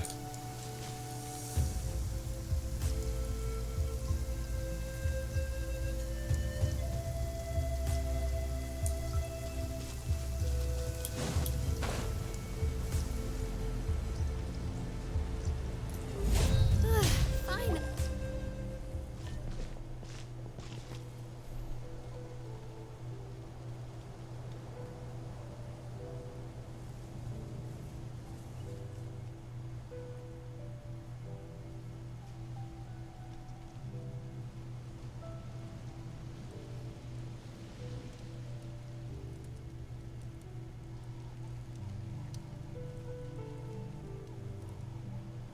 Before you know it, you've fallen asleep, drowning in a myriad of thoughts.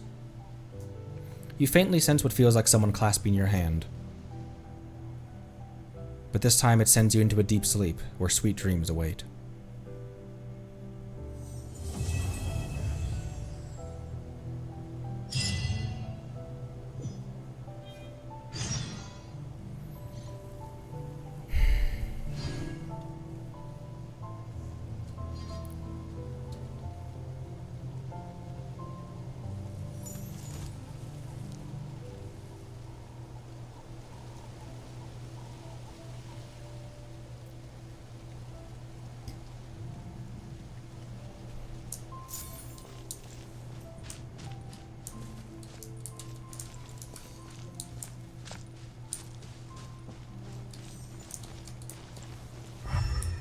Is there anything to glean in here?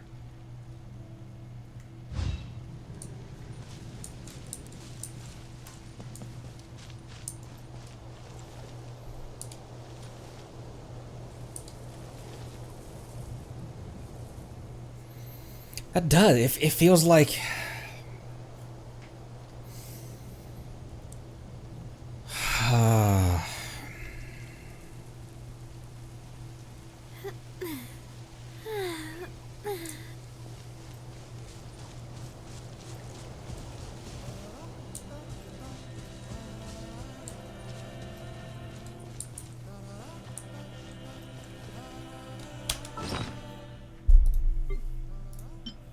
Man, I got nothing right now.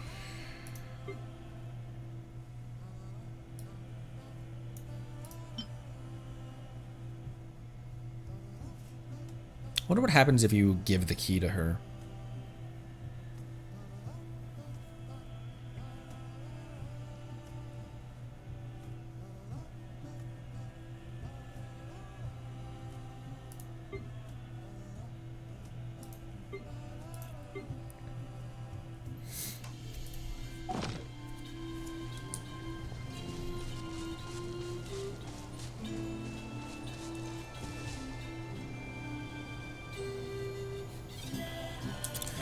Oh, my brain.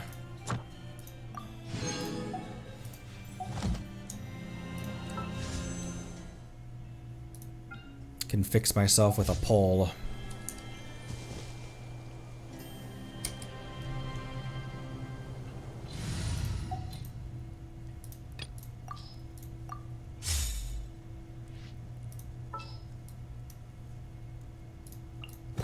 Where to? Is it time to go? I'm like...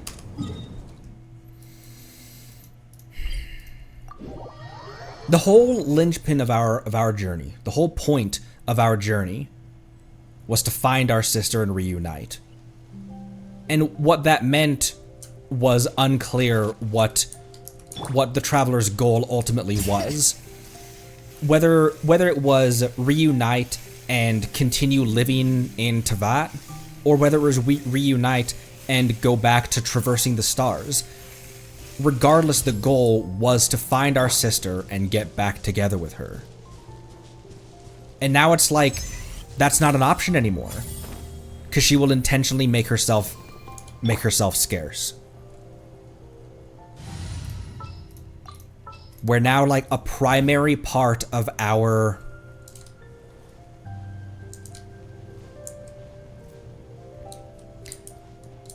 It's like a primary part of our journey is no longer in the cards. When she said, goodbye, I'll see you when your journey's at the end. It seems like such a major goal that Ether had, now by no fault of his own, is gone.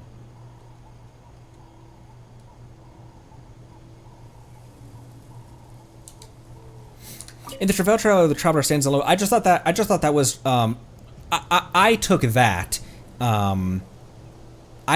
to mean that at the beginning when they arrive, the two of them are together, and then at the end of the trailer is when the game starts, when it's the Traveler by themselves, is what I took that to mean. But could be more. Could always be more. Can never trust Hoyo.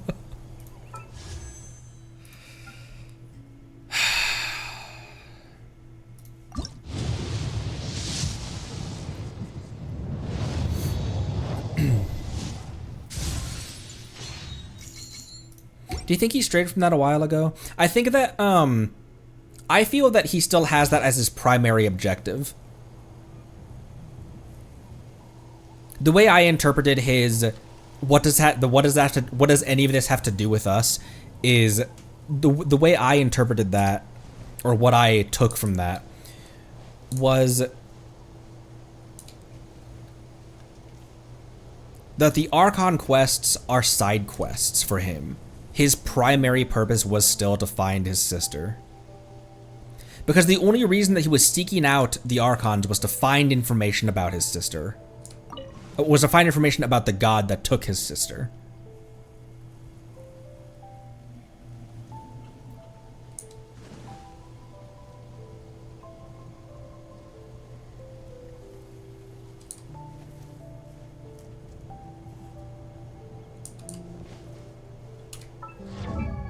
Is there any new dialogue? You know what we haven't read is these at all. I read this when we first started. The Keeper is fading away. The Creator has not yet come. But the world shall burn no more, for you shall ascend. A boy and a girl stood amidst the tumult, under an unfamiliar sky. You were a pair of traveling twins, passing through countless worlds during your journey.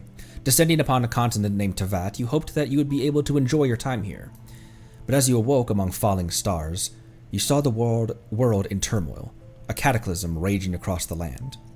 You sought to leave this place and move on to the next world, but then an unknown god stood before you, barring the way. This deity was spotless, floating over a world of chaos, looking down on you.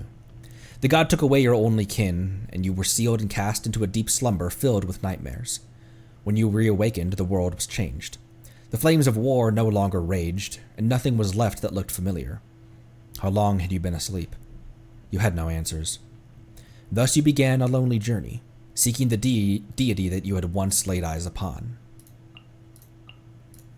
After that, you met Paimon, and wandered together for some time. You learned that this world has 7 deities who rule the 7 nations as 7 archons. Your first stop was the free city of wine and song, Mondstadt, a city built by the Anemo Archon. As you stepped into Mondstadt as an outlander, it was, as the other nations were, beset on both sides by non-human and human threats. The non-human threat was comprised of the confederacy known as the Abyss Order. The human threat, on the other hand, stemmed from the ambition of the Tsaritsa, god of Snezhnaya. The Abyss Order had corrupted an ally of the Anemo Archon, the Dragon of the East, and the Dragon of the East of the Four Winds of Mondstadt. The envoys of Snezhnaya, for their part, used this opposition to the Abyss as an excuse to put pressure on Mondstadt. These threats from without and within caused the return of the Anemo Archon, who took on the form of a bard and joined you in your journey to save the dragon. Yet there was something then that you did not see, for as the dragon fell to the abyss, a certain figure had been reflected in its eyes, the one who rules the abyss. She had once traveled with you, and you had once crossed many worlds together. Though you made no promises, though it was an agreement the other party made one-sidedly, you nonetheless set out on a sojourn across the Seven Nations to reach the journey's end. It would be a stretch to call this a pleasant path. As your feet took you forward, you witnessed and were pulled into the crises each nation faced. Perhaps this is no coincidence. Perhaps some tremendous tremor deeper beneath the world is to blame for the waves of catastrophe. The Tsaritsa's plan to collect the Gnosis persists apace, while the terrifying force corrupting the world awaits opportunities to strike. And the Abyss Order, the organization led by your own flesh of blood. From the Loom of Fate operational launch to the Atlas of the New World's completion. From the Loom of Fate operational launch to the Atlas of the New World's completion, you know deep down that their actions are changing the fate of this world. As you gradually understand said world, you've also come to understand the things your sister. But this has not made your journey any easier, nor your footsteps lighter. That was not what you expected at first.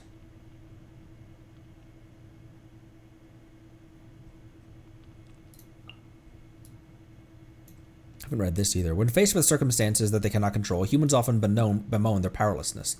But if a person is found to have surpassing ambition, even as their life reaches as a desperate turning point, then the gods will look upon them with favor.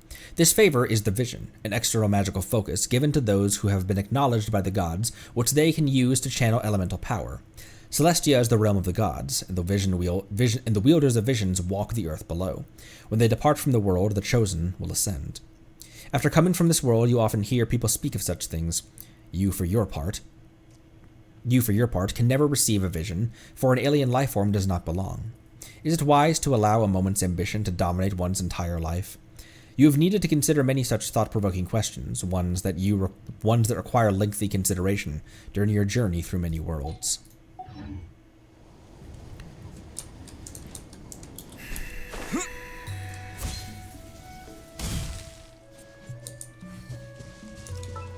Well, I didn't need that sword. You can take that back. The hero's blade.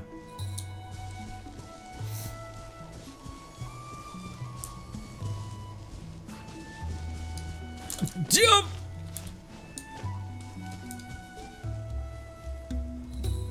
I do keep Ether in base wings. None of the other wings look... I don't like how any of the other wings look on him, frankly. But also, I like to imagine that he kept the same old wings that Amber gave him at the very start of the game. And he still uses those same old wings.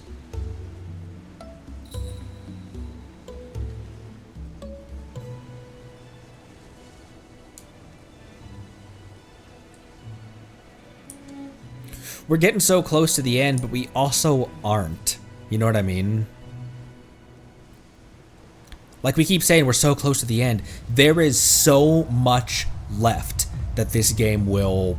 There's so much left. And not just in terms of like questions yet to be answered, but in terms of pull back from the story a little bit.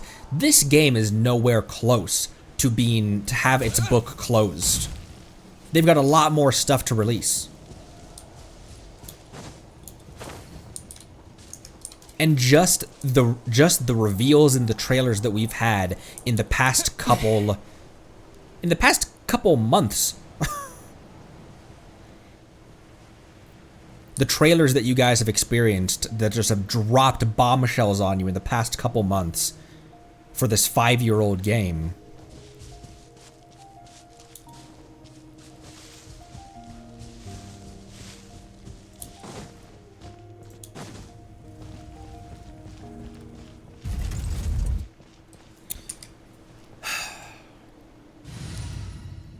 We're at, I want to explore around a little bit as I continue, thinking about what I just witnessed.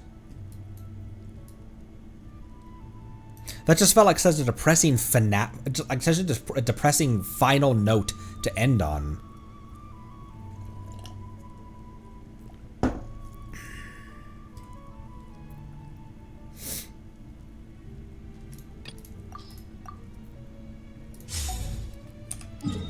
There was another, flamelets.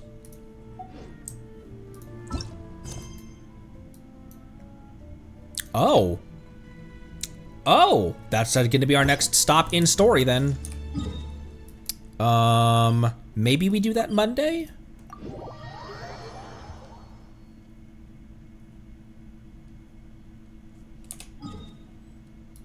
Whoops, whoops, hang on, whoops, hang on, whoops.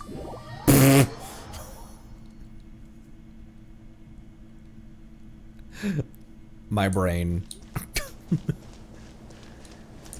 There's another teleport to get over here.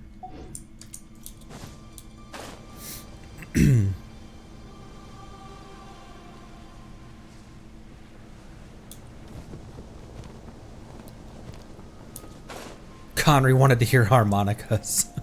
I just needed a music break.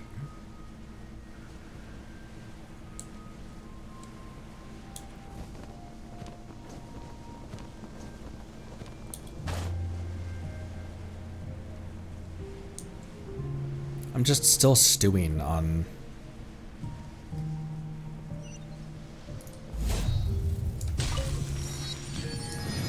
It almost feels like if the scene went that either said, this whole time I've been looking for you, and Lumine said, stop. You don't need to keep looking for me. I'll find you when your journey's at its close. Or you'll find me when you're supposed to.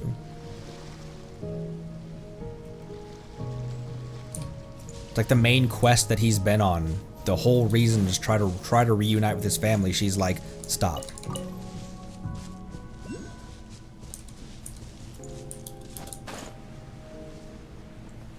That goodbye just hits so hard, man.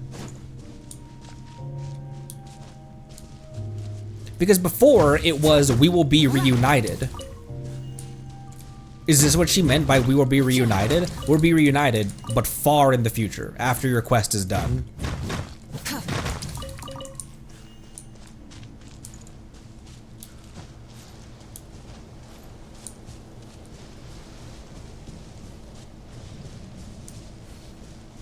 Why is this gas station not open?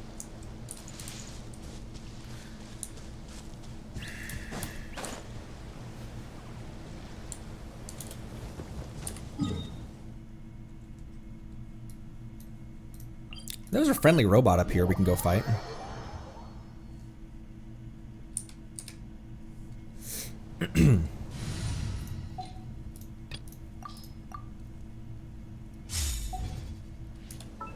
Found this when I was wandering around and was like, well, see ya. I'm definitely not gonna hang around here. That's something I'm gonna save for stream. Oh, Moika.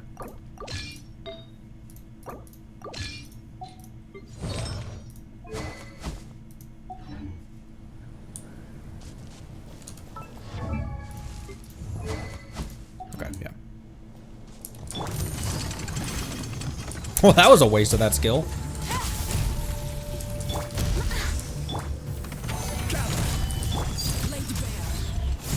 I'm not sure why I opened that before I... Here, let me reset the cooldown on that skill. Can this guy be solidified? He is just a ruin, bro. Yeah, he can. Here comes the catch.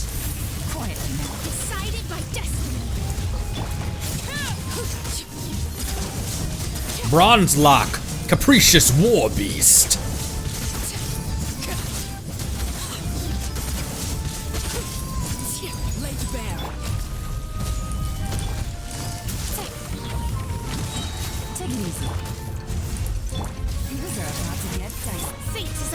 Feet is upon you.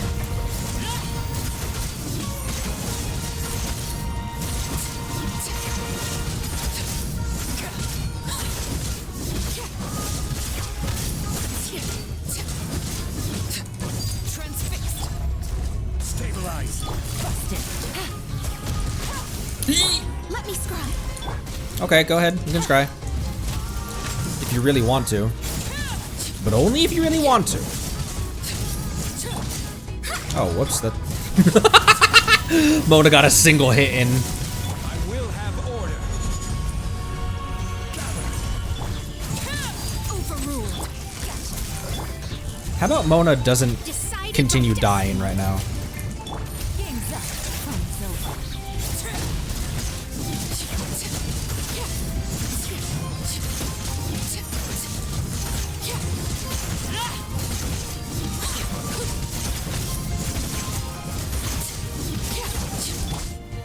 Solidify. Shadows of fate.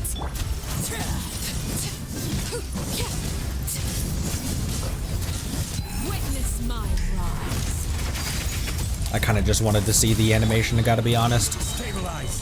Things are about to get dicey. Let me scry. Fate is upon you.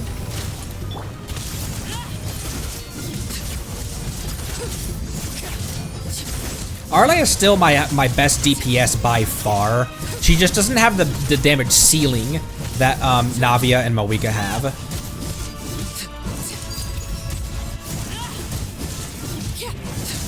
Order guide you. Gather. Gotcha. Bronze Lock with a Yellon with a Yellon rope killed him.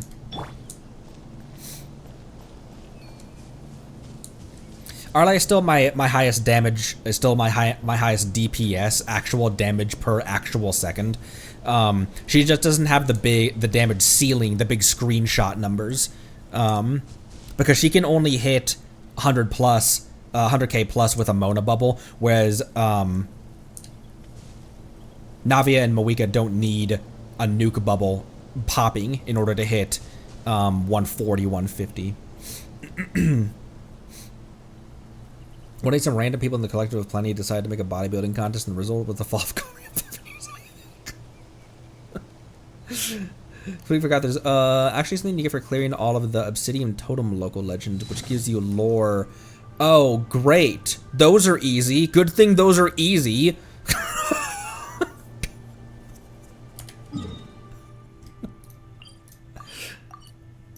Excuse me. There's a time trial I haven't done with her.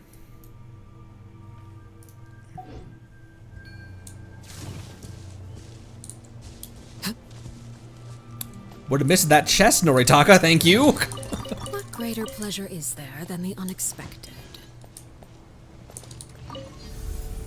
I don't know why I decided to touch that.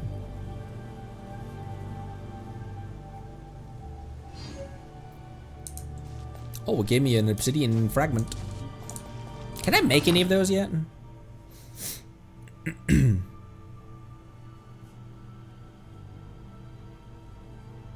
Where's that gonna be? It's gonna be in here.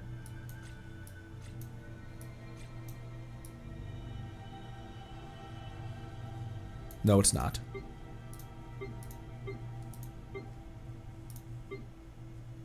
Where are those kept? In the bag. No, I have one of each. I have two of that one. In the pouch. In my sack.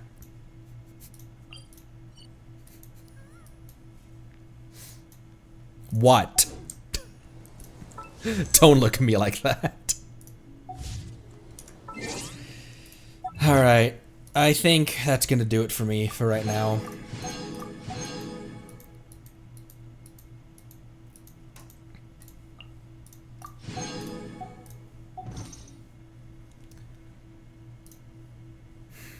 How much?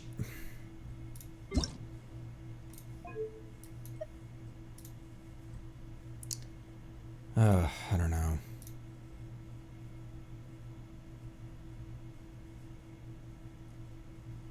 I need some time to stew on this one.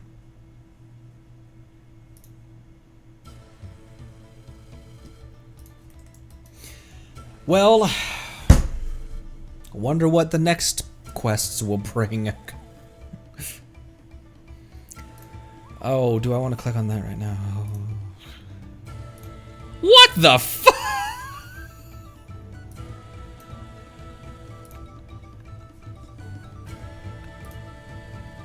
Is this where that emote comes from? What was this?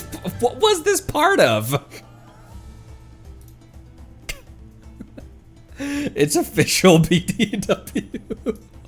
Is that where the Paimon, where the Buffmon 2.8 summer event? Is that where the Buffmon the Buffmon emote came from?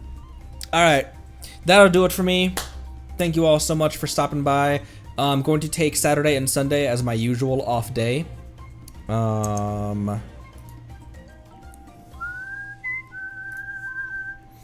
And I'm not sure what we have in store for Monday, but we have new Prelude quest to do, and then I'll be all the way up to date in terms of main quest stuff.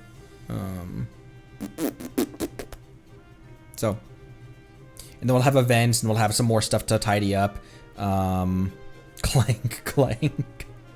What do you mean by that, Jobster? All right. Thanks again. Appreciate you all. I'll see you next time. Be good to each other. Drink water. Join the Discord. And see you next time. Bye-bye.